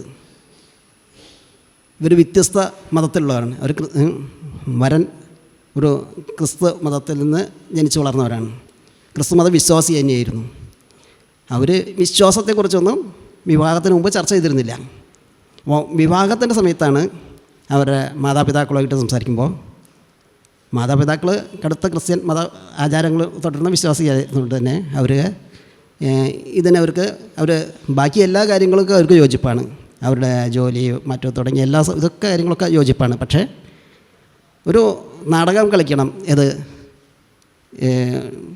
എന്ന് പറഞ്ഞാൽ മതത്തിൽ ചേരണം എന്നുള്ള ഒരു വിശ്വാസമൊന്നും വേണ്ട, നാടകം കളിക്കണം എന്നുള്ള നിലപാടാണ് അവരുടെ ഭാഗത്തു നിന്നുണ്ടായിരുന്നത്, അവരുടെ വരൻ്റെ മാതാപിതാക്കളിൽ നിന്നുണ്ടാവുന്നത്. അപ്പോൾ എൻ്റെ മകൾ തീർത്തും ഖണ്ഡിതമായി പറഞ്ഞു ആ സംഭവം സാധ്യമല്ല എന്നുള്ള വിഷയം തന്നെ. അപ്പോൾ അതിനെ തുടർന്ന് ഈ പറഞ്ഞ ഇദ്ദേഹത്തെ ഒരു ചടങ്ങ് പോലെ വീട്ടിൽ നിന്ന് പുറത്താക്കി, വരനെ. അതിനെ തുടർന്നാണ് ഗംഭീരമായ ഇതുപോലുള്ള സ്പെഷ്യൽ മാരേജ് ആക്ടിൽ രജിസ്റ്റർ ചെയ്തിട്ടുള്ള ഒരു റിസപ്ഷനും ഇതൊക്കെ ഗംഭീരമായി ഇതിനെ നടത്തി. അപ്പോൾ ഈ വരൻ വിശ്വാസിയായിരുന്നു. ആൾ ഈ ഇടയ്ക്കൊക്കെ പള്ളിയിൽ പോയിരുന്നു, അതിന് തുടർന്നും പള്ളിയിൽ പോയിരുന്നു. പക്ഷേ ആൾക്ക് കാര്യങ്ങൾ പടിപടിയായിട്ട് ബോധ്യപ്പെടുകയും വളരെ പെട്ടെന്ന് തന്നെ മതം ഉപേക്ഷിക്കുകയും മതവിശ്വാസങ്ങളും എല്ലാതരം ഇതിൽ നിന്ന് ഉപേക്ഷിക്കുകയും ഒരു സ്വതന്ത്ര ഇന്ത്യയിലേക്ക് കടന്നു വരികയും ചെയ്തിരുന്നു അത് എൻ്റെ മരുമകൻ. അപ്പോൾ ഇത് അവർക്ക് അത്തരം അവസരങ്ങൾ കൊടുത്തതാണ്, നല്ല അവസരങ്ങളാണ്. അത് വളരെ ഒരു നിർബന്ധിതമായിട്ടോ മറ്റോ ഇതിലൊന്നുമല്ല, അവസരങ്ങൾ കൊണ്ടാണ് ഇങ്ങനെയുള്ള അവസ്ഥ സംജാതമായിരുന്നു. പക്ഷേ അത് ജീവിതത്തിൽ അവർക്ക് വലിയ നേട്ടങ്ങളുണ്ടാക്കി എന്നുള്ളത് തന്നെയാണ്. അത് വിവാഹം മാത്രമല്ല, തുടർന്ന് ഈ പറഞ്ഞ മതത്തിൻ്റെ എല്ലാതരം ആചാരങ്ങളും എല്ലാതരം വിശ്വാസങ്ങളും ഉപേക്ഷിക്കുന്നത് സ്വന്തം അനുഭവത്തിൽ നിന്ന് തന്നെ വലിയ നേട്ടങ്ങൾ നേടി എന്നുള്ള കാര്യം അവർ ഇന്ന് തിരിച്ചറിയുന്നുണ്ട് വിഷയങ്ങളൊക്കെ. അപ്പോൾ ഇത് ആണ് ഇതുമായിട്ട് ബന്ധപ്പെട്ട് എനിക്ക് പറയാനുള്ളത്. കാരണം ഇത് നമ്മുടെ സമൂഹത്തിൽ പലർക്കും നല്ല അവസരങ്ങൾ കൊടുക്കണം. അതിപ്പോൾ ഏത് മതമായാലും വിശ്വാസികളായാലും അവർക്കൊക്കെ അതിനുള്ളൊരു പ്രോത്സാഹനങ്ങൾ, നല്ല സഹായങ്ങൾ കൊടുക്കാൻ സമൂഹത്തിൽ നല്ല സാധ്യതകൾ, നല്ല പ്രസ്ഥാനങ്ങൾ ഉണ്ടെങ്കിൽ വളരെയധികം പുരോഗമനമായ വിവാഹങ്ങൾ, ആചാരവിരുദ്ധമായ വിവാഹങ്ങൾ നടക്കും എന്ന് തന്നെയാണ് എനിക്ക് ഈ അവസരത്തിൽ പറയാനുള്ളത്. ആർക്കെങ്കിലും ചോദിക്കാമെങ്കിൽ ചർച്ച ആ രീതിയിൽ വരും. സ്പെഷ്യൽ മാരേജ് ആക്ട് കുറച്ച് കോംപ്ലിക്കേറ്റഡ് ആണെന്ന് പറഞ്ഞിരുന്നല്ലോ. എന്താണ് അതിലുള്ള കോംപ്ലിക്കേഷൻ, എങ്ങനെയാണ് എളുപ്പമാക്കാൻ ഉദ്ദേശിക്കുന്നത് എന്നുള്ളതെന്ന് പറയണം. ഈ സ്പെഷ്യൽ മാരേജ് ആക്ടിലെ കോംപ്ലിക്കേറ്റ് എന്ന് വെച്ചാൽ, ഒന്ന് ഇത് സ്വകാര്യമല്ല. അതായത് ഇപ്പം പ്രണയിച്ച് ഇപ്പം ഈ ഞാൻ ഒരു എക്സാമ്പിൾ പറഞ്ഞുതരാം. ഇപ്പോൾ എൻ്റെ നമ്മളെ ഈ ഗ്രൂപ്പിൽപ്പെട്ട ഒരു ചെറുപ്പക്കാരൻ, അവന് സർക്കാർ ജോലിയുണ്ട്. നമ്മുടെ വിഭാഗത്തിൽ കമ്പോളമാണല്ലോ, സർക്കാർ ജോലിയുണ്ട്. അവൻ ജന്മം കൊണ്ട് മുസ്ലിമാണ്, പേര് കൊണ്ട് മുസ്ലിമാണ്. അവൻ മതം വിട്ട് കക്ഷിയാണ്. അവനൊരു ഹിന്ദു നായർ പെൺകുട്ടിയുമായി പ്രണയത്തിലാണ്. കുട്ടി MSc നെറ്റ് ഫിസിക്സ് ഓർക്കണം, കുട്ടി തയ്യാറാണ്.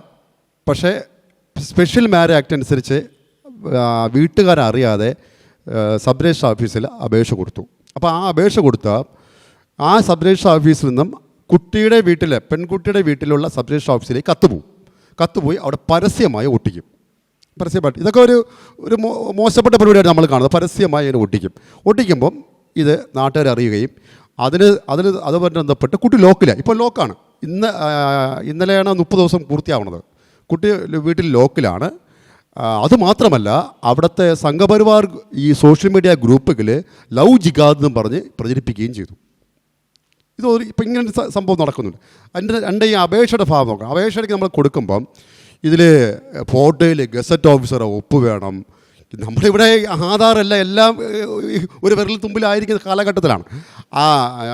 അങ്ങനെ കുറേ ഈ അപേക്ഷ ഓൺലൈൻ അപേക്ഷ കൊടുത്താലും ഹാർഡ് കോപ്പി കൊണ്ട് അവിടെ കൊടുക്കണം, എന്നിട്ട് 30 ദിവസം കാത്തു നിൽക്കണം. ഇങ്ങനെയൊക്കെ ഉള്ള നിരുത്സാഹപ്പെടുത്തുന്ന ആ സബ് രജിസ്റ്റർ ഓഫീസർക്ക് താല്പര്യമില്ലെങ്കിൽ രജിസ്റ്റർ ചെയ്യണ്ട, പറ്റില്ല. അത് അധികാരം സബ് രജിസ്റ്റർ ഓഫീസർ അധികാരമാണ്. അങ്ങനെ അനേകം നിരുത്സാഹപ്പെടുത്തുന്ന സംഭവം ഇതിൻ്റെ പിന്നിലുണ്ട്. എൻ്റെ കൂട്ടിച്ചേർക്കൽ കാര്യം വെച്ചാൽ, ഞാൻ വിവാഹം ചെയ്ത് നമ്മൾ ഒരുമിച്ച് പങ്കാളിയായിട്ട് ഒരുമിച്ച് താമസിക്കുന്ന സമയത്ത് വിവാഹം രജിസ്റ്റർ ഇല്ല. 16 വർഷത്തിന് ശേഷം ഞാൻ വിവാഹം രജിസ്റ്റർ ചെയ്തു. അത് എൻ്റെ ഒരു പോളിസി സ്വഭാവമാണ്. കാരണം കോവൂരൊക്കെ സമ്പൂർണ്ണ കൃതികൾ കോവിൻ്റെ കൃതികൾ വായിച്ചപ്പോൾ എനിക്ക് അങ്ങനെ ഒരു സാധനം ഉണ്ടായി. നമ്മൾ തമ്മിലുള്ള കരാർ അടിസ്ഥാനത്തിൽ 16 വർഷം കഴിഞ്ഞിട്ട് ആഫ്റ്റർ മാരേജിൻ്റെ ഒരു സാധനമുണ്ട്. വിവാഹം കഴിഞ്ഞ് ഒരുമിച്ച് താമസിക്കുന്നവരെ പിന്നെ ആഫ്റ്റർ മാരേജിൽ ഓപ്ഷനിൽ ചെയ്യാം. അങ്ങനെ ഒരു സാധനം ഇതിനകത്തുണ്ട്. വളരെ നിയമങ്ങളെല്ലാം വളരെ ഗംഭീരമാണ്. പക്ഷേ ഈ നടപടിക്രമങ്ങളാണ് ലളിതമല്ലാതിരിക്കുന്നത്. അപ്പോൾ അങ്ങനെ ചെയ്തപ്പോഴും ഞാൻ ഇത്രയും നമ്മളെ സമൂഹ രംഗത്തെ പൊതു വ്യക്തിയാണ്, എനിക്ക് പോലും അത് ഭയങ്കര ബുദ്ധിമുട്ടായിട്ടുണ്ട്.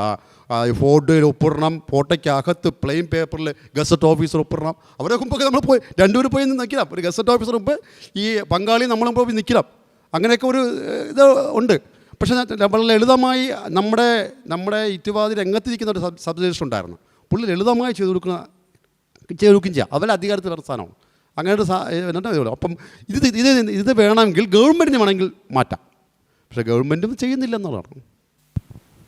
ഇതിൽ നമ്മൾ സംസാരിച്ചു കൊണ്ടിരിക്കുന്ന വിഷയം പ്രണയവും പ്രണയ വിവാഹത്തിൻ്റെയും കോംപ്ലിക്കേഷനാണ് നമ്മൾ സംസാരിച്ചു കൊണ്ടിരിക്കുന്നത്. പുതിയ കാലത്ത് നമ്മൾക്ക് ഒരുപാട് സംവിധാനങ്ങളുണ്ട്. ഇപ്പോഴ് പ്രണയമല്ലാതെ ഇത്തരം വിവാഹങ്ങൾ കഴിക്കാൻ ആഗ്രഹിക്കുന്ന ആളുകൾ എന്ത് ചെയ്യും എന്നുള്ളതാണ്. അതിനുള്ള നേരത്തെ ഒരുപാട് സ്വതന്ത്രമായിട്ടുള്ള സൈറ്റുകളുണ്ട്. രജിസ്റ്റർ ചെയ്യുന്നു, ഇഷ്ടപ്പെട്ട ജാതിയോ മതമോ നോക്കാതെ തന്നെ കല്യാണം കഴിക്കാൻ വേണ്ടിയിട്ട് സാധിക്കുന്നു. ഇത്തരം സാഹചര്യങ്ങളിൽ നമ്മൾക്ക് ഇപ്പോൾ വളരെ ഓപ്പണാണ്. അത് മുമ്പ് ഇല്ലായിരുന്നു. പിന്നെ പ്രണയത്തിന് ശേഷമുള്ള വിവാഹവും ഉണ്ടാവുന്ന സമയത്ത് ഉണ്ടാവുന്ന പ്രശ്നങ്ങൾക്ക് ഈ പ്രണയം എന്ന് പറയുന്നത് ഇന്ന് പ്രണയം നടക്കുകയും നാളെ വിവാഹം കഴിക്കുകയും ചെയ്യുന്ന ഒരു കാര്യമല്ല. പിന്നെ വിവാഹത്തിൻ്റെ കാര്യത്തിൽ 2 ഇൻഡിവിജ്വലാണ്. ഈ ഇൻഡിവിജ്വൽ പ്രണയം എന്നതിനോട് ശേഷം തന്നെ പ്രണയ കാലഘട്ടം തന്നെ ഇത്തരം കാര്യങ്ങൾ കൂടി സംസാരിക്കണം. തുറന്ന് സംസാരിച്ച് അതല്ലേ വിവാഹത്തിലേക്ക് പോകുന്നത്. അതിനൊരു പ്ലാൻ ഉണ്ടാകുന്നത് നല്ലതാണ്. പ്രണയത്തോടൊപ്പം തന്നെ എങ്ങനെയായിരിക്കണം നമ്മളുടെ വിവാഹം, അല്ലെങ്കിൽ വിവാഹ അനന്തരമായിട്ടുള്ള കാര്യങ്ങൾ എന്നിങ്ങനെയൊക്കെ ആയിരിക്കണം എന്നുള്ളൊരു പ്ലാനിങ്ങും ഇല്ലാതെ പെട്ടെന്ന് പോയിട്ട് അച്ഛനോടും അമ്മയോടും പെടുന്നു നാളെ ഞങ്ങൾ വിവാഹം കഴിക്കുകയാണ്. ഇതിലൊക്കെയാണല്ലോ കൂടുതൽ പ്രശ്നം. ഏറ്റവും നല്ലത് എനിക്ക് തോന്നുന്നത് പ്രണയകാലത്ത് തന്നെ, അല്ലെങ്കിൽ പ്രണയിച്ചുകൊണ്ടിരിക്കുന്ന സമയത്ത് തന്നെ 2 ഇൻഡിവിജ്വൽ എന്നുള്ള നിലയ്ക്ക് അതിൽ റിലേറ്റീവ്സിനെയോ മറ്റുള്ള ആളുകളെയൊക്കെ ബന്ധപ്പെടുത്താതെ തന്നെ ഇവർക്ക് 2 പേർക്കും യുക്തമായ ഇതൊക്കെ ഈ വിവാഹം എന്ന് പറയുന്നത് യുക്തിപരമായിട്ട് തന്നെ ചെയ്യുക. ഇത്തരം കോംപ്ലിക്കേഷനുള്ള കേസിലൊക്കെ പ്രശ്നങ്ങളിലൊക്കെ കുറേ കൂടി യുക്തിപരമായി ചിന്തിച്ചുകൊണ്ട് ഇവർ 2 പേരും നല്ല ചർച്ച ചെയ്തിട്ട് വേണം പ്ലാൻ ചെയ്ത് വിവാഹത്തിലേക്ക് പോകുന്നുണ്ടെങ്കിൽ വിവാഹത്തിലേക്ക് കടക്കേണ്ടത് എന്നുള്ളതാണ് എൻ്റെ ഒരു നിരീക്ഷണം ഇക്കാര്യത്തിൽ. മറ്റൊരു കാര്യം കൂടി നമ്മൾ ശ്രദ്ധിക്കണം. ഇപ്പോഴേ സ്പെഷ്യൽ മാരേജ് ആക്ട് ചെയ്യണമെന്നെന്താണ് നിർബന്ധം എന്നുള്ളതാണ്.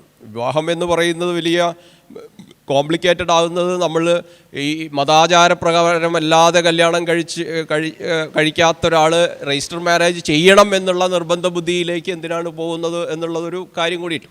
ഇപ്പോഴേ പുതിയ കാലത്ത് നമ്മൾക്ക് ഒരുപാട് ചിന്തിക്കാനും ഒരുമിച്ച് ജീവിക്കാനും ഒരുമിച്ച് മുന്നോട്ട് പോകാനുമുള്ള ഒരു താല്പര്യം, അല്ലെങ്കിൽ അങ്ങനത്തെ ഒരു ശക്തമായ തീരുമാനമുണ്ടെങ്കിൽ അതനുസരിച്ച് മുന്നോട്ട് പോകാനും നമ്മൾക്ക് ഇവിടെ സ്വാതന്ത്ര്യമുണ്ട്. വിവാഹം എന്ന് പറയുന്നത് തന്നെ ആ ഉടമ്പടി അല്ലെങ്കിൽ അത്തരം കാര്യങ്ങൾ തന്നെ ഇപ്പോഴത്തെ പല ചിന്തകളും ഇപ്പോൾ ഇവിടെ പറഞ്ഞിട്ടുള്ള ചിന്തകൾ പോലും ഒരു പുരുഷ കേന്ദ്രീകൃതമായിട്ട് പോകുന്ന ഒരു സാധനം മാതിരിയാണ് ഇതൊക്കെ തോന്നുന്നത്. അപ്പോൾ അതല്ലാതെ വളരെ ലിബറലായിട്ട് ഇതിനെ കാണുകയും അതിനനുസരിച്ച് ജീവിക്കാനുള്ള ഒരു പ്ലാൻ ഉണ്ടാവുകയും ചെയ്യുക. പ്രണയം എന്ന് പറയുന്നത് വെറും പ്രണയം എന്നുള്ളതല്ല. പ്രണയത്തോടു കൂടി തന്നെ നമ്മൾക്ക് ഏത് രീതിയിൽ മുന്നോട്ട് പോകണം എന്നുള്ള തുറന്ന ചർച്ച 2 പേരും നടത്തുകയും ഒരു പക്ഷേ അതിൻ്റെ ഇടയ്ക്ക് തന്നെ അതിൻ്റെ റിയാലിറ്റിയിൽ വളരെ ഹെൽത്തി റിലേഷൻഷിപ്പൊക്കെ ആണെങ്കിൽ മൃദുലി പറഞ്ഞ മാതിരി തന്നെ അതിനിടയ്ക്ക് തന്നെ ഇല്ല നമ്മൾക്ക് മുന്നോട്ട് പോകാൻ പറ്റില്ലെങ്കിൽ അവിടെ നമുക്ക് 2 പേർക്കും ചർച്ച ചെയ്ത് ധാരണയിലെത്തുന്ന മുറയ്ക്ക് 2 പേർക്കും വിഡ്രോ ചെയ്യാവുന്നതാണ്. മുന്നോട്ട് പോവുകയാണെങ്കിൽ അത് കൃത്യമായിട്ടുള്ള ധാരണയിലൂടെ അവർ 2 ആളും മുന്നോട്ട് പോകുന്നതായിരിക്കും. അതിനുശേഷമുള്ള ഒരു ഹെൽത്തി റിലേഷൻഷിപ്പിനും ഉപകാരപ്പെടുക എന്നുള്ളതാണ് എനിക്ക് തോന്നുന്നത്. നാഗേഷ് ഏട്ടൻ്റെ കൂടി ഒരു ചോദ്യമുള്ളത്, നമ്മൾ ഒരു സ്വതന്ത്ര ചിന്തകൻ അല്ലെങ്കിൽ ഒരു ശാസ്ത്ര പ്രചാരകൻ എല്ലാ വേദികളിലും വന്നിട്ട് നമ്മൾക്ക് പരിണാമം പഠിപ്പിക്കുക. പരിണാമം എന്ന് പറഞ്ഞാൽ മതത്തിൻ്റെ എതിരാണ് അല്ലേ? ഹോമോസാപ്പിയൻസ് എനിക്ക് എങ്ങനെ ഉത്ഭവിച്ചു എന്നൊക്കെ വളരെ ശാസ്ത്രീയമായിട്ട് പറഞ്ഞു തരുന്ന ആൾ ഒരു സുപ്രഭാതത്തിൽ ഈ മതാചാര പ്രകാരമായി വിവാഹം കഴിക്കുകയും വീണ്ടും ഒരു ഉളുപ്പുമില്ലാതെ വീണ്ടും പ്രസംഗിക്കുകയും ചെയ്തു കഴിഞ്ഞാൽ ഇത് കേട്ടുകൊണ്ടിരിക്കുന്ന അല്ലെങ്കിൽ അദ്ദേഹത്തിൻ്റെ പ്രഭാഷണം കേട്ടുകൊണ്ടിരിക്കുന്ന ഓഡിയൻസിനെയൊക്കെ പരിഹസിക്കുന്നതിന് തുല്യമല്ലേ? അത് തന്നെ നമ്മൾ പറഞ്ഞത് നേരത്തെ പറഞ്ഞ വിഷയം അതാണ്. അതായത് ഈ പ്രസംഗിക്കുക, മനസ്സിലായി? നമ്മുടെ രാഷ്ട്രീയക്കാരും ചെയ്യുന്ന കൂടുതൽ നമ്മുടെ ഉണ്ടല്ലോ, ഒരു ഉളുപ്പുമില്ലാതെ പ്രസംഗിക്കുന്ന ആൾക്കാരുണ്ടല്ലോ, പ്രവർത്തനങ്ങളൊന്നും കാണില്ല. അതേപോലെയാണ് ഈ സയൻസ്. ഇപ്പം മിശ്ര വിഭാഗം എന്ന് പറയുന്നത് നമ്മൾ അങ്ങനെ അംഗീകരിച്ചേ പറ്റുള്ളൂ. ജാതി ഉള്ള സമൂഹമാണ് സുഹൃത്തെ. ജാതി അത്രത്തോളമാണ്, ജാതിയിൽ കുളിച്ചു കിടക്കുകയാണ്. നിങ്ങൾ കഴിക്കുന്ന ആഹാരത്തിലും ഉടുക്കുന്ന വസ്ത്രത്തിലും ഒക്കെ ജാതി കൊണ്ട് നടക്കുകയാണ് നമ്മൾ പല ആൾക്കാരും. അപ്പോൾ അങ്ങനെയുള്ള സമൂഹത്തിൽ മിശ്ര വിഭാഗം എന്ന് പറയുന്നത് പ്രമുഖ സാമൂഹ്യ ശാസ്ത്രജ്ഞന്മാരെല്ലാം പറഞ്ഞിട്ടുണ്ട്, അതൊരു ഗുണപ്രദമാണ്. അതായത് അടുത്ത് വരുന്ന ഉൽപ്പന്നങ്ങൾ, അടുത്ത് വരുന്ന കുഞ്ഞുങ്ങൾ വളരെ ആരോഗ്യപ്രദമായിരിക്കും. അതായത് മിക്സിംഗ് ഉണ്ടായാൽ മാത്രമേ, ഇത് സയൻസാണ്. ഈ സയൻസ് പ്രസംഗിക്കുന്ന ആളാണ് ഈ മിശ്ര വിഭാഗത്തെ ഒരു ട്രോൾ ചെയ്യുന്നത്. മിശ്ര വിഭാഗം കഴിക്കുന്നത് നിങ്ങൾ ഹോമോ സാപ്പിയൻസ് അല്ലേ? പക്ഷേ അദ്ദേഹത്തിന് കഴിഞ്ഞില്ല. അതായത് നിങ്ങൾ ഹോമോ സാപ്പിയൻസ് അല്ലേ മിശ്ര വിവാഹം ചെയ്യണമെങ്കിൽ മൃഗങ്ങളുമായി മിശ്ര വിവാഹം ചെയ്യുന്നതാണ് മിശ്ര വിവാഹമുള്ളൂ എന്ന് പറയുന്നത്. അത് അപ്പോൾ സമൂഹത്തിൽ മാറ്റം വരുത്തുക എന്നുള്ളത് ആണ് നിങ്ങളുടെ ലക്ഷ്യമാണെങ്കിൽ ഇത്തരം പ്രവർത്തനങ്ങളെ പ്രസംഗിക്കുക മാത്രമല്ല പ്രവർത്തനങ്ങളിലൂടെ കൊണ്ടുവരണം. ഇനി ഞാൻ ഇത് വേറൊരു കൂട്ടം ഈ പറഞ്ഞ നമ്മൾ പറയുന്നത് ഈ കേരളത്തിൽ സ്വതന്ത്ര ചിന്ത വളരെ ആഘോഷിച്ച് വളരെ ഈ നമ്മൾ ആഘോഷിച്ച് നടത്തുന്ന എസൻസ് എന്ന് പറഞ്ഞ സംഘടനയിൽപ്പെട്ട അതിൽപ്പെട്ട ഒരു പ്രമുഖ പ്രവർത്തകൻ ഒരു വിവാഹ ആലോചനയ്ക്ക് വേണ്ടി എന്നെ സമീപിച്ചിട്ടുണ്ടായിരുന്നു. അപ്പം നമ്മൾ പലയിടത്തും ബന്ധപ്പെട്ടു. ചെറുപ്പക്കാരന് ഉദ്യോഗസ്ഥനാണ്, ഉന്നത ജോലിയുള്ള ഒരു അധ്യാപകനാണ്. അപ്പോൾ ഇങ്ങനെ ചോദിക്കുമ്പോൾ ഞാൻ ഇടുക്കിയിലുള്ള കേരള യുക്തിവാദ സംഘത്തിൻ്റെ ഒരു പ്രവർത്തകൻ്റെ മകളുടെ ആലോചിച്ചു. അപ്പോൾ ആ പ്രവർത്തകൻ്റെ മകളുടെ പേരും അദ്ദേഹത്തിൻ്റെ പേരും ക്രിസ്ത്യൻ പേരാണ്. അപ്പം പേരുകൊണ്ട് അടയാളപ്പെടുത്തുമല്ലോ, മതവും ജാതിയൊക്കെ അടയാളപ്പെടുത്തുമല്ലോ. അപ്പോൾ ഈ പേര് ഞാൻ ഇദ്ദേഹത്തിന് സമർപ്പിച്ചപ്പോൾ അദ്ദേഹം പറഞ്ഞു, ചേട്ടാ അത് നമ്മുടെ സംസ്കാരവുമായി യോജിക്കുന്നില്ല. ഞാൻ നെട്ടിപ്പോയി. സത്യം, ഞാനിത് സ്വകാര്യമായതുകൊണ്ട് ഞാൻ പ്രധാനപ്പെട്ട ഞാൻ 1-2 ആൾക്കാർ മാത്രം ഇത് പറഞ്ഞു. ഞാൻ നെട്ടിപ്പോയി. എടാ എന്താടാ ഇതിങ്ങനെയാണെന്ന്, ഇതാണ് നിങ്ങളുടെ പ്രവർത്തനം എന്ന് ഞാൻ അദ്ദേഹത്തിന് ചോദിക്കുന്നത് ചെയ്തു. ഇതാണ് പ്രവർത്തനം. അന്നേരം അദ്ദേഹപ്പെട്ടു. അവനെ ഞാൻ ബ്ലോക്ക് ചെയ്തു. കഴിച്ചാൽ എനിക്ക് അത്രത്തോളം ഒരു വെറുപ്പ് തോന്നി ആ വ്യക്തിയോട്. എന്തോ എൻ്റെ അവസ്ഥ അങ്ങനെ ആയതുകൊണ്ടായിരിക്കാം. അപ്പം ഇങ്ങനെയാണ് ഈ കാര്യം. അപ്പം ഈ ആഘോഷിക്കുകയോ അല്ലെങ്കിൽ പണം വെതറി സമ്മേളനം നടത്തുകയുള്ള കാര്യം സുഹൃത്തെ, നിങ്ങളുടെ പ്രവർത്തനങ്ങളിലാണ് കാര്യമെന്ന് ഇതിൻ്റെ വേണ്ടപ്പെട്ട ആൾക്കാരെ അറിയിക്കുകയും ചെയ്തു എന്നുള്ളതാണ്. ഇങ്ങനെയാണ് ഇതാണ് നമുക്ക് തിരിച്ചറിയണം കാര്യങ്ങളെ, മനസ്സിലായില്ലേ? ചില രാഷ്ട്രീയക്കാർ എന്തെല്ലാം വീമ്പിളക്കുന്നു. നമ്മൾ തിരിച്ചറിയണം, എല്ലാ കാര്യം തിരിച്ചറിഞ്ഞ് തന്നെ പ്രവർത്തിക്കണം. ആൾക്കൂട്ടത്തിലല്ല കാര്യം, പ്രവൃത്തിയിലാണ് കാര്യം എന്ന് ഞാൻ കരുതുന്നു. അതിലെനിക്ക് ഈ അടുത്ത കാലത്ത് 2 വർഷത്തിനിടയ്ക്ക് എനിക്ക് തന്നെ ഒരു പ്രത്യേക ഇത്തരം കാര്യങ്ങൾ എന്താണ് നമ്മൾ പ്രവർത്തിക്കുന്ന സമയത്ത് ഞാൻ 1998 മുതൽ കുട്ടികളുടെ മേഖലയിൽ പ്രവർത്തിക്കുന്ന ഒരാളാണ്. കുട്ടികൾ ആദ്യം അങ്ങനെ ഇത്രയും വർഷമായിട്ട് ഇപ്പോഴും തുടർന്നു പോകുന്നതാണ് കുട്ടികളുടെ ഇടയിലുള്ള പ്രവർത്തനം. അപ്പോൾ അതിൻ്റെയൊക്കെ ഒരു പഠനത്തിൻ്റെ അല്ലെങ്കിൽ തിരിച്ചറിവിൻ്റെ ഭാഗമായിട്ട് ഞങ്ങൾ വിവാഹത്തിന് മുമ്പ് തന്നെ 2ാമത്തെ കുട്ടി നമ്മൾക്ക് ദത്തെടുക്കാം എന്നുള്ളൊരു അനൗപചാരികമായ ചർച്ചയൊക്കെ നടത്തി. ആ ചർച്ച സജീവമായിട്ട് മുന്നോട്ട് കൊണ്ടുപോവുകയും പിന്നീട് 2ാമത്തെ കുട്ടി നമ്മൾ ദത്തെടുക്കാം എന്നുള്ളതാണ്. അതെങ്ങനെയാണ് എന്നിലേക്ക് വന്നത്, ആ ആശയം എങ്ങനെയാണ് വന്നത്? വേറെ എവിടേക്കോ എന്തൊക്കെയോ സംഭവിച്ചിട്ടുണ്ട്, അതെന്നെ സ്വാധീനിച്ചിട്ടുണ്ട്. അല്ലെങ്കിൽ ഞാൻ ചുറ്റുപാടും കണ്ടിട്ടുള്ള കാര്യങ്ങളിൽ നിന്ന് എനിക്ക് ചില പാഠങ്ങൾ എനിക്ക് കിട്ടിയിട്ടുണ്ട്. അതിൽ നിന്നാണ്, അല്ലാണ്ട് എനിക്ക് പെട്ടെന്നൊരു തെളിച്ചമുണ്ടായിട്ട് ഇങ്ങനെ ഒരു പ്രഭാഷണം കേട്ട് ഞാൻ യുക്തിവാദിയായി എന്നുള്ള രീതിയിലല്ല. നമ്മൾ കുറേ കാലം കൊണ്ടുള്ള അനുഭവങ്ങളിൽ നിന്നും തിരിച്ചറിവിൽ നിന്നും കാണുന്നതിൽ നിന്നും കേൾക്കുന്നതിൽ നിന്നും നമ്മൾക്ക് കിട്ടിയിട്ടുള്ള ഒരു അറിവാണ്, ആ ധാരണയാണ്, അല്ലെങ്കിൽ ആ റിയാലിറ്റിയാണ് ഞങ്ങളെ കൊണ്ട് അത് തോന്നിപ്പിക്കുന്നത്. ഒരുപക്ഷെ എനിക്കായിരിക്കും തോന്നുന്നത് നമ്മൾ നിരന്തരമായി ചർച്ച ചെയ്തതിൻ്റെ അടിസ്ഥാനത്തിലായിരിക്കും തുടർ കാര്യങ്ങളും കൂടി. ഇപ്പോൾ 2 വർഷം മുമ്പേ ആണ് എനിക്ക് 2ാമത്തെ മോളെ എനിക്ക് കിട്ടുന്നത്. ബീഹാറിൽ നിന്നാണ് എനിക്ക് അഡോപ്ഷനിൽ കിട്ടുന്നത്. ഇന്ന് വരെ എനിക്ക് തോന്നുന്നു ഒരാഴ്ചയിൽ ഒരു 4-5 പേരെങ്കിലും എന്നെ വിളിക്കും. എന്നെ വിളിച്ചിട്ട് ഇതിൻ്റെ ഗൈഡൻസ് ചോദിക്കും. എങ്ങനെയാണ് ഇപ്പം ഞങ്ങളുടെ അവിടെ ദുരന്തം ഉണ്ടായപ്പോൾ സമയത്ത് എനിക്കൊരു 150 കോളുകൾ വന്നു, അവിടുത്തെ കുട്ടികൾ എടുക്കണം എന്നൊക്കെ പറഞ്ഞിട്ട്. അപ്പോഴേ ഇത് മറ്റുള്ളവർക്കൊരു ശരി ചെയ്യാൻ വേണ്ടിയിട്ട് ഉള്ള ഒരു പ്രേരണ കൂടിയാണ്. അപ്പം ഇത്തരം വിവാഹങ്ങൾ നടക്കുകയും അതിനുശേഷം നമ്മളുടെ അടുത്ത തലമുറ എന്ന് പറയുന്നത് അച്ഛൻ്റെ ജാതിയോ അമ്മയുടെ ജാതിയോ മതമോ അന്വേഷിക്കാത്ത ഒരു സമൂഹത്തെ നമ്മൾ സൃഷ്ടിക്കുക കൂടിയാണ് ചെയ്യുന്നത്. അപ്പം മിശ്രവിവാഹത്തിൻ്റെ പ്രസക്തി എന്ന് പറയുന്ന അടുത്ത സമൂഹം എങ്ങനെ ആയിരിക്കണം എന്നുള്ള കൃത്യമായിട്ടുള്ള ദിശാബോധം കൊടുക്കുകയും കൃത്യമായിട്ടുള്ള മെസ്സേജ് കൊടുക്കുകയും ചെയ്യുന്ന വലിയൊരു ഇടപെടൽ കൂടിയാണ് മിശ്രവിവാഹം എന്ന് പറയുന്നത്. അത് കേവലം ഒരു കെട്ടുകാഴ്ചയോ ആളുകളെ അറിയിക്കാൻ വേണ്ടിയിട്ട്. ഞാൻ എൻ്റെ കല്യാണത്തിൻ്റെ അന്ന് പിന്നീട് എനിക്കിങ്ങനെ നമ്മളെ സിനിമയിൽ കണ്ട മാതിരി ഞങ്ങൾ വയനാട് പ്രസ് ക്ലബ്ബിൽ വെച്ചിട്ടാണ് ഞങ്ങളുടെ വിവാഹം നടക്കുന്നത്. വളരെ ചെറിയ പ്രസ് ക്ലബ്ബിൽ വെച്ച്. അന്ന് ഞാൻ വിവാഹത്തിന് ക്ഷണിച്ച എൻ്റെ സുഹൃത്തുക്കളോടൊക്കെ പറഞ്ഞ് നിങ്ങൾ വിവാഹത്തിന് വരിക, പക്ഷേ ഒരു കുപ്പി ചോര കൊടുക്കണം. ഞാൻ ബ്ലഡ് ബാങ്ക് അവിടെ കൊണ്ടുവന്നു, അത് കൊടുത്തു. അപ്പം എന്നെ കളിയാക്കുകയൊക്കെ ചെയ്തിരുന്നു. പക്ഷേ 50-ലധികം ആളുകൾ ബ്ലഡ് കൊടുക്കുകയൊക്കെ ചെയ്തു. ഇതൊക്കെ എന്ന് പറയുന്നത് നമ്മൾ കെട്ടുകാഴ്ചയ്ക്കാണോ ഇതൊക്കെ ചെയ്യുന്നത്? അല്ല, നമ്മളുടെ ഇതേ രീതിയിൽ മുന്നേ വന്നിട്ടുള്ള ചില ആളുകളുടെ അല്ലെങ്കിൽ ഇടപെടലുകളുടെ ആശയങ്ങളുടെ പിൻപറ്റി നമ്മൾ ഉരുത്തിരിഞ്ഞു വരുന്ന അല്ലെങ്കിൽ നമ്മൾ ഉണ്ടാക്കിയെടുക്കുന്ന അല്ലെങ്കിൽ ഇങ്ങനെ ഇതാണ് ശരി എന്നുള്ള ബോധ്യത്തോടു കൂടി ചെയ്യുന്ന കാര്യങ്ങളാണ്. അതുകൊണ്ട് എല്ലാവരും വിവാഹത്തിൻ്റെ അന്ന് ബ്ലഡ് കൊടുക്കണം എന്ന് പറഞ്ഞാൽ നടക്കില്ല. അപ്പോൾ ആ രീതിയിൽ ഞാനൊരു ഗ്ലാസ് പായസം മാത്രമാണ് എല്ലാവർക്കും കൊടുത്തത്, ഒരു ഗ്ലാസ് പായസം, ഒരു മധുരം എന്നുള്ള നിലയ്ക്ക്. അപ്പോൾ ഇതേമാതിരി തന്നെ എല്ലാവരും ചെയ്യണം. അങ്ങനെയല്ല. സാമ്പത്തികമായിട്ടുള്ള മെച്ചമുള്ളവർ വളരെ ആഘോഷപൂർവ്വം തന്നെ വിവാഹങ്ങൾ നടക്കട്ടെ, അതൊന്നും പ്രശ്നമൊന്നുമില്ല. സാമ്പത്തികമായിട്ട് ഇല്ലാത്ത ആൾ കടം വാങ്ങി ചെയ്യുമ്പോഴാണത് പ്രശ്നം. അപ്പോൾ നമ്മൾ വിവാഹം എന്ന് പറയുന്നത് രണ്ട് ഇൻഡിവിജ്വലിൻ്റെ ശക്തമായിട്ടുള്ള ഏറെക്കുറെ ശരിയായിട്ടുള്ള, അതിനുശേഷം ചിലപ്പോൾ പ്രശ്നങ്ങളൊക്കെ ഉണ്ടാവാം, പക്ഷേ ഏറെക്കുറെ ശരിയായിട്ടുള്ള ഒരു തീരുമാനമായിരിക്കണം വിവാഹം. ആ വിവാഹം കൃത്യമായ പ്ലാനിങ്ങോ, പ്രണയവിവാഹമാണെങ്കിൽ പോലും നിങ്ങളുടെ വിവാഹവും വിവാഹാനന്തര ജീവിതവും കൃത്യമായിട്ടുള്ള പ്ലാനിങ്ങോടുകൂടി തന്നെ ആയിരിക്കണം പോകേണ്ടത്. അതിനുശേഷം സംഭവിക്കുന്ന കാര്യങ്ങളൊക്കെ ആ സമയത്ത് ഡീൽ ചെയ്യുക എന്നല്ലാതെ ഇത് ആളുകളെ കാണിക്കാനാണ്, നിങ്ങൾ പൊട്ടന്മാരാണ്, മിശ്രവിവാഹം കഴിക്കുന്നവനൊക്കെ പൊട്ടന്മാരാണ്, അവർക്ക് വിവരമില്ല, അവർക്ക് യുക്തിയേ ഇല്ല എന്നൊക്കെ പറയുന്നത്, അത് കഥാപ്രസംഗം നടത്താമെന്നല്ലാതെ അതേസമയത്ത് ഇതൊന്ന് ചെയ്തു കാണിക്കട്ടെ, ഇതാരെങ്കിലും ഒന്ന് ചെയ്തു കാണിക്കട്ടെ.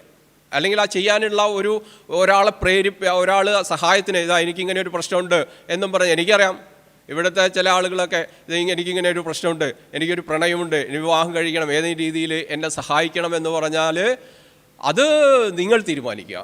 അതിലൊന്നും നമ്മൾ ഇടപെടില്ല. ഇത് ഞങ്ങൾ വേറൊരു എൻറ്റിറ്റിയാണ്, അത് ഞങ്ങളൊക്കെ പറഞ്ഞു തരും, നിങ്ങൾ ചെയ്തോളാം, നിങ്ങൾ അനുഭവിച്ചോളാം, അതൊന്നും നമ്മളെ കാര്യമല്ല എന്ന് പറയുന്ന ആളുകൾ വരെയുണ്ട്. അപ്പോൾ പ്രവർത്തനം എന്ന് പറയുന്നത് ഏറ്റവും പ്രധാനപ്പെട്ടതാണ്. നാഗേശ്വരൻ പറഞ്ഞാൽ പ്രവർത്തനം ഏറ്റവും പ്രധാനപ്പെട്ടതാണ്. അതേപോലെ തന്നെ പ്രാധാന്യമാണ് അത് പറയുക എന്നുള്ളത്, ധൈര്യത്തോടു കൂടി സമൂഹത്തോട് പറയുക, അത് കൺവേ ചെയ്യുക എന്നുള്ളതും ഒരു പ്രധാനപ്പെട്ട ഒരു ശരിക്കും പറഞ്ഞാൽ ഇതൊരു പക്കാ രാഷ്ട്രീയ പ്രവർത്തനം കൂടിയാണ്. മിശ്രവിവാഹം എന്ന് പറയുന്നത് ഒരു രാഷ്ട്രീയ പ്രവർത്തനം കൂടിയാണ്. അത് ഒരു വലിയൊരു ഇമ്പാക്റ്റ് ഭാവിയിൽ മുന്നോട്ട് പോകുന്ന കാലത്ത് ഉണ്ടാവും എന്നുള്ളത് ഉറപ്പാണ്. അത് നമ്മൾക്ക് ചിലയിടങ്ങളിലൊക്കെ സമൂഹത്തിൻ്റെ ചില ഭാഗങ്ങളിലൊക്കെ ചില സമൂഹങ്ങളിലൊക്കെ നമ്മൾക്കതിൻ്റെ ശരികളെ ശരിവെക്കുന്ന രീതിയിൽ ഉള്ള ചില പ്രതികരണങ്ങൾ തന്നെ നമ്മൾക്ക് പലയിടത്തുനിന്നും വരുന്നതും കാണാൻ വേണ്ടിയിട്ട് സാധിക്കും. അപ്പോൾ ആ ഒരു രീതിയിൽ വേണം ഈ മിശ്രവിവാഹത്തിനെ കഴിഞ്ഞാൽ. മിശ്രവിവാഹം എന്ന് പറയുന്നത് ഒരു രാഷ്ട്രീയ പ്രവർത്തനം തന്നെയാണ്. ഞാനൊരു ഇടപെട്ടെന്ന് പറഞ്ഞോട്ടെ. ഇന്ന് പത്രത്തിൽ 170 കല്യാണം ഗുരുവായൂരുണ്ട്. ഇന്നിപ്പോൾ നമ്മൾ ഈ പരിപാടിക്ക് തന്നെ പല ആളുകളും പങ്കെടുക്കാത്തതിൻ്റെ കാരണം 3-4 കല്യാണം ഓരോ ആളുകൾക്കുണ്ട്. ഇതെന്താ അങ്ങനെ വരാൻ കാരണമെന്ന് നമ്മൾ ചിന്തിച്ചാൽ, കഴിഞ്ഞ ഒരു മാസം ഹിന്ദുക്കൾ കല്യാണം കഴിച്ചില്ല. കർക്കിടകത്തിൽ കല്യാണം കഴിച്ചാൽ അത് ആ വിവാഹബന്ധം അധികകാലം നിലനിൽക്കില്ല എന്നവർ വിശ്വസിക്കുന്നു. അപ്പം നമ്മൾ നടത്തിയിട്ടുള്ള പ്രസംഗങ്ങളും പ്രചാരണങ്ങളും യൂട്യൂബിലൂടെയൊക്കെ നടത്തിയിട്ടുള്ളത് കൊണ്ട് എന്ത് പ്രയോജനമാണ് നമ്മളിവിടെ കാണുന്നത്? എനിക്ക് തോന്നിയിട്ടുള്ളത് പ്രസംഗങ്ങളിലൂടെ ആളുകൾ കാര്യങ്ങളൊക്കെ മനസ്സിലാക്കുന്നുണ്ട്. പക്ഷേ വ്യക്തി ജീവിതത്തിൽ അവർ ഒരു റിസ്ക് എടുക്കാൻ തയ്യാറല്ല എന്നുള്ളതാണ് നമ്മളിവിടെ കാണുന്നത്. അവർ തന്നെ ഇതൊക്കെ വിമർശിക്കും. കർക്കിടകത്തിൽ ആരും കല്യാണം കഴിക്കുന്നതിൽ വളരെ മോശമാണ്. പക്ഷേ നീ കല്യാണം കഴിച്ചോ? ഇല്ല, ഞാൻ കല്യാണം കഴിക്കില്ല, ഞാൻ ചിങ്ങൻ 2-ാം തീയതി നല്ലൊരു മുഹൂർത്തമുണ്ട് എന്ന് പറയും. ഇത് ഇപ്പോൾ ചിങ്ങൻ 2-ാം തീയതിയാണെന്ന്, ഇന്ന് നല്ല മുഹൂർത്തമാണ്, 170 കല്യാണമുണ്ട്. അപ്പോൾ ഈ പ്രസംഗങ്ങളോടൊപ്പം തന്നെ പ്രവർത്തനത്തിന് ഊന്നൽ കൊടുക്കുന്ന ഒരു പ്രവണത സംഘടനകൾ ഉണ്ടാക്കണം. ഇപ്പോൾ ഇവിടെ നാസ്തികരുടെ ഇടയിൽ ഏറ്റവും കൂടുതൽ എനിക്ക് തോന്നുന്ന ഏറ്റവും വളർച്ചയുള്ളതും ഏറ്റവും കൂടുതൽ ആളുകളെ സ്വാധീനിക്കാൻ കഴിയുന്ന ഒരു സംഘടന എസൻസ് ഗ്ലോബലാണ്. പക്ഷേ അവരൊക്കെ ഇതിനോട് സ്വീകരിക്കുന്ന സമീപനം വെച്ചാൽ തണുപ്പനാണ്. അതെന്ന് വെച്ചാൽ പ്രസംഗത്തിലാണ് അവർ ശ്രദ്ധിക്കുന്നത്, അവർക്ക് അത് പ്രവർത്തനത്തിൽ അവരതിൽ കൂടുതൽ ശ്രദ്ധിക്കുന്നില്ല. അവർ കൂടുതൽ ശ്രദ്ധിക്കുകയാണെങ്കിൽ ഇപ്പോൾ അതിൻ്റെ ഇപ്പോൾ രവിചന്ദ്രനെ പോലുള്ള ആളുകൾ മിശ്ര വിവാഹത്തെയോ അല്ലെങ്കിൽ ഇത്തരം വിവാഹങ്ങളെയോ ആചാരരഹിത വിവാഹങ്ങളെയോ ട്രോളിനതിന് പകരം കുറേ കൂടി പോസിറ്റീവായിട്ട് അദ്ദേഹം നിന്നായിരുന്നെങ്കിൽ എനിക്കതോട് കുറേ കൂടി എഫക്റ്റ് ഈ കാര്യത്തിൽ ഉണ്ടാക്കാൻ കഴിയുമായിരുന്നു എന്ന് തന്നെയാണ് ഞാൻ കരുതുന്നത്. ഇത് പ്രസംഗമല്ല, പ്രസംഗം ആവശ്യമാണ്. അത് കേൾക്കുന്ന ആളുകൾക്ക് എനിക്ക് തോന്നണം, ഞങ്ങൾക്കത് ചെയ്ത് പ്രവർത്തിച്ച് കാണിക്കണമെന്ന് തോന്നുന്ന തരത്തിൽ കൂടി അവരുടെ പ്രസംഗങ്ങൾ വളർന്നു കഴിഞ്ഞാൽ ഭയങ്കര മാറ്റം ഉണ്ടാവും. അങ്ങനെ മാറ്റമുണ്ടായ ഒരു സമൂഹത്തിൽ നിന്നാണ് നമ്മളിപ്പോൾ ഇങ്ങനെയായത് എന്നാണ് ഞാൻ പറയുന്നത്. അങ്ങനെ ആയിരുന്നൊരു സമൂഹത്തിൽ നിന്നാണ് നമ്മളിപ്പോൾ ഈ അമ്പലത്തിൽ പോയി മാത്രമേ കെട്ടൂ എന്നുള്ള രീതിയിലേക്കായത്. നമ്മളിപ്പോൾ 80കളിൽ നമ്മൾ കല്യാണത്തിനൊക്കെ പോയിട്ടുണ്ട്. പലരും വീടുകളിൽ തന്നെ ഹിന്ദു ആചാരങ്ങളുടെ കാര്യമാണ് കേട്ടോ ഞാൻ പറയുന്നത്. ഹിന്ദു മതാചാരങ്ങൾ വീടുകളിൽ തന്നെയുള്ള ഒരു വേദി ഉണ്ടാക്കി അവിടെയാണ് കെട്ടാറ്. ഇപ്പോൾ ഒരു കല്യാണം പോലും അമ്പലത്തിലല്ലാതെ നടക്കുന്നില്ല. അമ്പലത്തിൽ കല്യാണം കഴിച്ചിട്ട് വന്നിട്ട് ഇതേ കാര്യം രണ്ടാമത് ഇവിടെ ആവർത്തിക്കുകയാണ് ചെയ്യുന്നത്. അങ്ങനെയാണ് നമ്മുടെ സമൂഹം പിന്നോക്കം പോയിട്ടുള്ളത്. അതിൻ്റെ പ്രധാന കാരണം പ്രസംഗവും പ്രവൃത്തിയും രണ്ടായിട്ട് തന്നെ ആളുകൾ കാണുന്നത് കൊണ്ടാണ് എന്നാണ് എനിക്ക് തോന്നുന്നത്. നമ്മൾ പിന്നെ മറ്റൊരു കാര്യം പറയേണ്ടത്, ജനറ്റിക്കലായിട്ട് നമ്മുടെ ജനിതക പഠനങ്ങൾ വെച്ച് നോക്കുമ്പോൾ തന്നെ നമ്മുടെ മിക്സിങ് നടന്നിട്ടുള്ളത് 2-ാം നൂറ്റാണ്ട് വരെ നടന്നിട്ടുള്ളൂ എന്നുള്ളതാണ്. മാക്സിമം 2-ാം നൂറ്റാണ്ട് വരെ മിക്സിങ് നടന്നിട്ടുള്ളൂ. ഈ ANIയും ASIയും ഉണ്ടാവാനുള്ള പ്രവർത്തനങ്ങളൊക്കെ നടന്നിട്ടുള്ളത് ഈ 2-ാം നൂറ്റാണ്ട് വരെ. 2-ാം നൂറ്റാണ്ടിന് ശേഷം സ്വിച്ചിട്ട പോലെ നിന്നു എന്നാണ് ജനിതക പഠനങ്ങൾ പറയുന്നത്. സ്വിച്ചിട്ട പോലെ നിന്നു കലറിൽ. അത് ഇന്നും തുടരുകയാണ്. ഇന്നും അതിനൊരു മാറ്റവും അതിനില്ല. അതിന് മാറ്റം ഉണ്ടാക്കുന്നത് കുറച്ച് യുക്തിവാദികളും പിന്നെ പ്രണയ പരവശരായ കാമുകന്മാരാണ്. അവർക്ക് പിന്നെ ചിലപ്പോൾ ഒരു പക്ഷേ ഇതൊന്നും നോക്കാൻ പറ്റില്ല. ഇങ്ങനെ നോക്കി കുടുംബത്തിൻ്റെ സമ്മതമൊന്നും നോക്കാതെ അവർ വിവാഹം കഴിച്ച് കളയും. അവർ മതാചാരപ്രകാരമൊക്കെ ആയിരിക്കും വിവാഹം കഴിക്കുന്നത്. പക്ഷേ അവർ മിക്സിങ് നടക്കുന്നുണ്ട്. ഇതിൽ തന്നെ കേരളത്തിൽ മിക്സിങ് നടത്തിയിരുന്നത് ബ്രാഹ്മണരായിരുന്നല്ലോ. അവരുടെ മിക്സിങ്ങിന് വേറൊരു പ്രത്യേകതയുണ്ട്. ഇപ്പോൾ നമ്മൾ ഇസ്ലാമിൻ്റെ മിക്സിങ് പോലെ അത് വെച്ചാൽ അവർ ഇൻകമിങ് എടുക്കില്ല, ഔട്ട് ഗോയിങ് കൂടുതൽ. അവരുടെ ബ്രാഹ്മണരുടെ ഒരു പ്രത്യേകത, അവർ മറ്റ് സമുദായങ്ങളിൽ അവർക്ക് കുട്ടികളുണ്ടാകുമെങ്കിലും അവരുടെ സ്ത്രീകളെ മറ്റ് സമുദായങ്ങളായിട്ട് കലരാൻ അവർ സമ്മതിച്ചിരുന്നില്ല. ആ രീതിയിലുള്ളൊരു മിക്സിങ്ങാണ് അവർ ഉദ്ദേശിച്ചത്. ഇത് ശരിക്കും ആര്യൻ ഇൻവേഷൻ കാലത്തുള്ള അതേ പുരോഹിത രീതികളാണ് പിന്തുടർന്നു വരുന്നത്. ഇന്നും ഇന്ത്യക്കാരുടെ ജനിതകം പരിശോധിക്കുമ്പോൾ ഏറ്റവും കൂടുതൽ കലർപ്പില്ലാത്തത് കാണുന്നത് ആര്യ ബ്രാഹ്മണരിലെ പുരോഹിതരിലാണ്. അപ്പോൾ രക്തങ്ങൾ കലരാത്തത് ഒരു വലിയ വിഷയം തന്നെയാണ്. കേരളത്തിൽ ഇത്രയും കോടി ജനസംഖ്യ ഉണ്ടായിട്ട് എന്താണ് ലോകത്തിൽ നമ്മൾ മികച്ചവരാവാത്തതിൻ്റെ ഒരു കാരണം ഈ മിക്സിങ്ങിൻ്റെ പ്രശ്നമായിരിക്കാനുള്ളൊരു സാധ്യതയുണ്ട്. പലരും അങ്ങനെയാണ് സൂചിപ്പിക്കുന്നത്. പ്രത്യേകിച്ച് ചോദ്യങ്ങളൊന്നുമില്ല, ഇതുമായി ബന്ധപ്പെട്ട് ഒന്ന് ഇടപെട്ട് പറഞ്ഞു എന്ന് മാത്രമേ ഉള്ളൂ. ഇപ്പോൾ നമ്മൾ ഈ സംഘടിപ്പിക്കുന്ന ക്ലാസ്സുകൾ, ഈ വിമർശനങ്ങളൊക്കെ അവർ പരദൂഷണം എന്നാണ് പറയുക. പരദൂഷണ ക്ലാസ്സുകൾ സംഘടിപ്പിക്കുക എന്നാണ് അവർ പറയുക. അപ്പോൾ അവർ ലേറ്റസ്റ്റായിട്ട് അവരുടെ ടോക്ക്, അതിൻ്റെ പേര് സ്വാതന്ത്ര്യം തന്നെ ജീവിതം എന്നുള്ളതായിരുന്നു. അപ്പോൾ അതിനകത്ത് അവർ പറയുന്നുണ്ട്, അതിൽ പ്രധാന പ്രഭാഷകൻ ഒരു പ്രാർത്ഥനയ്ക്ക് വരുന്ന സമയത്ത് പുള്ളി എണീറ്റ് നിൽക്കുകയൊന്നുമില്ല. പുള്ളി റബലാണ്. പുള്ളി പറയുന്നത് വെച്ചാൽ അത് ഞാൻ ആരും കാണിക്കാൻ വേണ്ടി ചെയ്യുന്നതല്ല, അത് വളരെ നാച്ചുറലായി ഓർഗാനിക്കായിട്ട് സംഭവിക്കുന്നതാണ്. അത് ഗ്ലൂട്ടൻ ഫ്രീ ആണ്, അതിനകത്ത് പ്രിസർവേറ്റീവ്സ് ഒന്നുമില്ല. പക്ഷേ അതേസമയം നമ്മളെ പോലുള്ള ആളുകൾ ഒരു മിശ്രവിവാഹം അല്ലെങ്കിൽ ഒരു ജാതിരഹിത അല്ലെങ്കിൽ മതാചാരരഹിത വിവാഹം നടക്കുന്ന സമയത്ത് പുള്ളി പറയുന്നത് അത് ഷോ ആണ്, ആൾക്കാരെ കാണിക്കാൻ വേണ്ടിയിട്ടാണ്, ആ രീതിയിലാണ്. അങ്ങനെ ഒരു ഇപ്പോൾ ഒരു മിശ്രവിവാഹത്തിനായിട്ടൊരാൾ പറയുന്നത് വെച്ച് കഴിഞ്ഞാൽ എന്നെ ബഹുമാനിക്കാൻ പഠിക്കട എന്നാണ് ആൾ പറയുന്നതെന്നാണ് ഈ പ്രഭാഷണം പറയുന്നത്. അപ്പം ഞാൻ ചോദിക്കുന്നത് പുള്ളിക്ക് പുള്ളി എന്തടിസ്ഥാനത്തിലാണ് ഇങ്ങനെ ഒരു കൺക്ലൂഷനിലെത്തുന്നത്, ഇങ്ങനൊരു കൺവിക്ഷനിലെത്തുന്നത്? രസം എന്താ വെച്ച് കഴിഞ്ഞാൽ ഈ പറയുന്നത് പരദൂഷണമല്ല, നമ്മൾ വിമർശിക്കുന്നത് പരദൂഷണമാണ്, പക്ഷേ ഇത് പരദൂഷണമല്ല.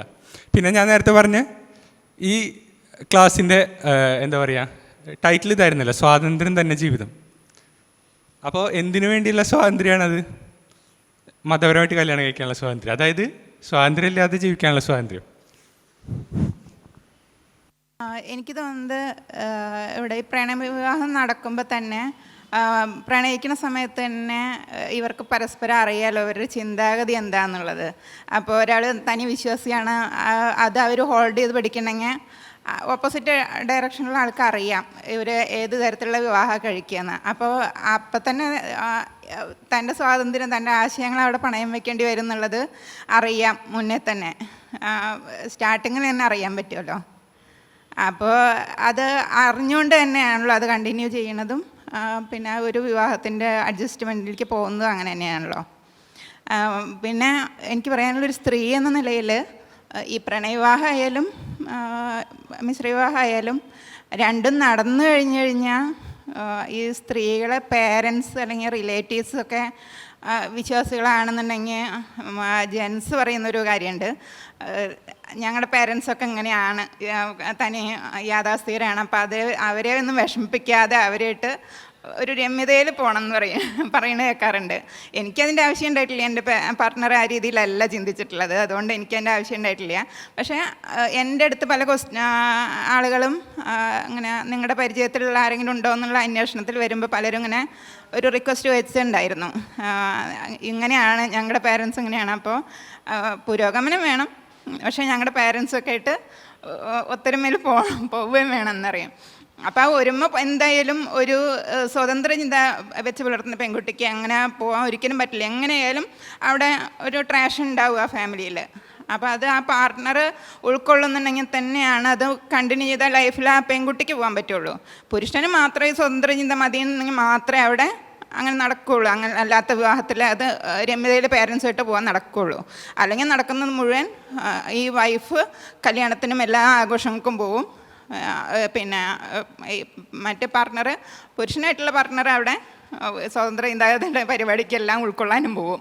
അപ്പോൾ അവിടെ ഫാമിലിയിൽ തമ്മിലൊരു ട്രാഷ് വരാതെ അവിടെ അങ്ങനെ നടന്നു പോവും.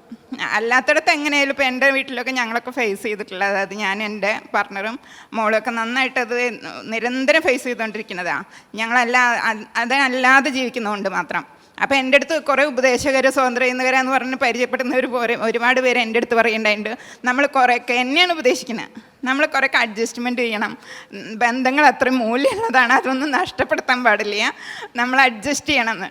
അപ്പോൾ ഇവരുടെയൊക്കെ സ്വതന്ത്ര ചിന്ത എന്താണ്? ഒരു പെൺകുട്ടിയോട് ഇങ്ങനെ പറയും പെൺകുട്ടികൾക്ക് ഇതിലേക്ക് കടന്നു വരാൻ പാടില്ല എന്നുള്ളത് ഇവർ തന്നെ പറയുകയാണ്. നമ്മളത് ആ ഒരു ആശയങ്ങൾ ഒഴുക്കിനൊത്ത് പോയാൽ മതി, കുറേയൊക്കെ സമൂഹം മാറിക്കോളും, അപ്പോൾ ഒഴുക്കിനൊത്ത് പോയാൽ മതി, ഇങ്ങനെയൊക്കെയാണ് അവർ പറയുന്നത്. അപ്പോൾ നിങ്ങൾക്ക് കണ്ണിച്ചോറില്ല, റിലേഷൻഷിപ്പ് നഷ്ടപ്പെടുമ്പോൾ അതിന് കണ്ണിച്ചോറില്ലാത്തവരാണ്, ഇങ്ങനെയൊക്കെ ഒരുപാട് കേട്ടിട്ടുള്ളത്. അത് സ്വതന്ത്ര ചിന്തകരുടെ ഇടയിൽ നിന്ന് തന്നെയാണ് കേൾക്കണതെന്നുള്ള. അപ്പോൾ എൻ്റെ പാർട്ട്ണർക്ക് പോലും ഒരു വിഷയമല്ല, ഫാമിലിയിൽ എന്ത് ട്രാഷ് ഞങ്ങൾ തമ്മിൽ സംസാരിച്ച് അല്ലെങ്കിൽ അതിനുള്ള പോകാൻ വഴി സൊല്യൂഷൻ കണ്ടെത്തിയിട്ട് ഞങ്ങളുടെ കൂടെ നിൽക്കാൻ സൗകര്യമുള്ളവർ കൂടെ നിൽക്കും, അല്ലാത്തൊരു വിട്ടു പോകും. അതിന് പല ഇത് മോളെടുത്ത് വരെ എന്തെങ്കിലുമൊക്കെ ഞങ്ങളെ പറ്റി അപവാദം പറഞ്ഞ് നടക്കണൊരു അതൊക്കെ ഇഷ്ടം പോലെ ഉണ്ടാവുന്നത്. ഇപ്പം നല്ല ഒരു പെൺകുട്ടിക്ക് അല്ലെങ്കിൽ ഒരു പെൺകുട്ടി കൂടി അങ്ങനെ ഒരു സ്വതന്ത്ര ചിന്തകർ അതിലേക്ക് വന്നു കഴിഞ്ഞാൽ അത് ഒരു കുടുംബമായിട്ട് ജീവിക്കുന്നുണ്ടെങ്കിൽ അവരൊരു ഫാമിലി ആയിട്ടാണ് ജീവിക്കാൻ മുന്നോട്ട് പോകണമെന്നുണ്ടെങ്കിൽ എന്തായാലും പ്രശ്നങ്ങളുണ്ടാവും. അപ്പോൾ രണ്ടുപേരും ഒന്ന് അണ്ടർസ്റ്റാൻഡിങ് നിൽക്കേണ്ടി വരും മുന്നേ തന്നെ, കല്യാണത്തിന് മുമ്പ് തന്നെ. അപ്പോൾ ഇതിന് ഒക്കെ എന്താണ് പറയാനുള്ളത്, പെൺകുട്ടികളുടെ ഈ ഒരു സ്വതന്ത്ര ചിന്തകരെ പറ്റി എന്താണ് പറയാനുള്ളത്? അതുകൊണ്ടായിരിക്കും മിക്കവരും ഇങ്ങനെ പോകണമെന്നാണ് തോന്നണേ, ഒരു ഫാമിലിയിലൊരു ഇഷ്യൂ വരാതിരിക്കാനായിരിക്കും എന്നാണ് എനിക്ക് തോന്നുന്നത്. എനിക്ക് പറയാനുള്ളതേ, ഈ ഒരു പ്രശ്നവുമില്ലാതെ അല്ലെങ്കിൽ ഒരു സംഘർഷവും ഇല്ലാതെ ഒരു മാറ്റവും ഉണ്ടാവില്ല എന്നുള്ളതാണ്. അപ്പോൾ ഇത്തരം വിഷയങ്ങൾ ഉണ്ടാകും. അത് തന്നെയാണ് മാറ്റം ഉണ്ടാകുന്ന ലക്ഷ്യം. ചർച്ച ചെയ്യപ്പെടണം, ഇടപെടണം എന്നുള്ള ലക്ഷ്യം. ഇതിന് വേറെ ഒറ്റമൂലികളൊന്നുമില്ല എന്നാണ് എനിക്ക് പറയാനുള്ള വിഷയം. അതായത് സംഘർഷം അതിൻ്റെ സ്വാഭാവിക തന്നെയാണ്. അത് സംഘർഷത്തെ ഒഴിവാക്കുക എന്നുള്ളത്, സംഘർഷം എന്ന് പറഞ്ഞാൽ എന്താണ് ഡൈവേഴ്സ് എന്ന അർത്ഥമല്ല ഞാൻ പറഞ്ഞർത്ഥം. അതായത് വിഷമങ്ങളുണ്ടാവും, വിഷമങ്ങൾ പരസ്പരം ചർച്ചകളിൽ കൂടിയും ഇടപെടലിൽ കൂടിയും അത് പരിഹരിച്ച് മുന്നോട്ട് പോകുക എന്നുള്ളത്, അത് മാത്രമാണ് വഴി എന്നുള്ളതാണ് എനിക്ക് പറയാനുള്ളത്. നേരത്തെ മൃദുൽ ചോദിച്ചല്ലോ എന്തിനുള്ള സ്വാതന്ത്ര്യമാണ്. അവസരവാദത്തിനുള്ള സ്വാതന്ത്ര്യം അഥവാ ബ്ലഡി ഓപ്പർച്യൂണിസം.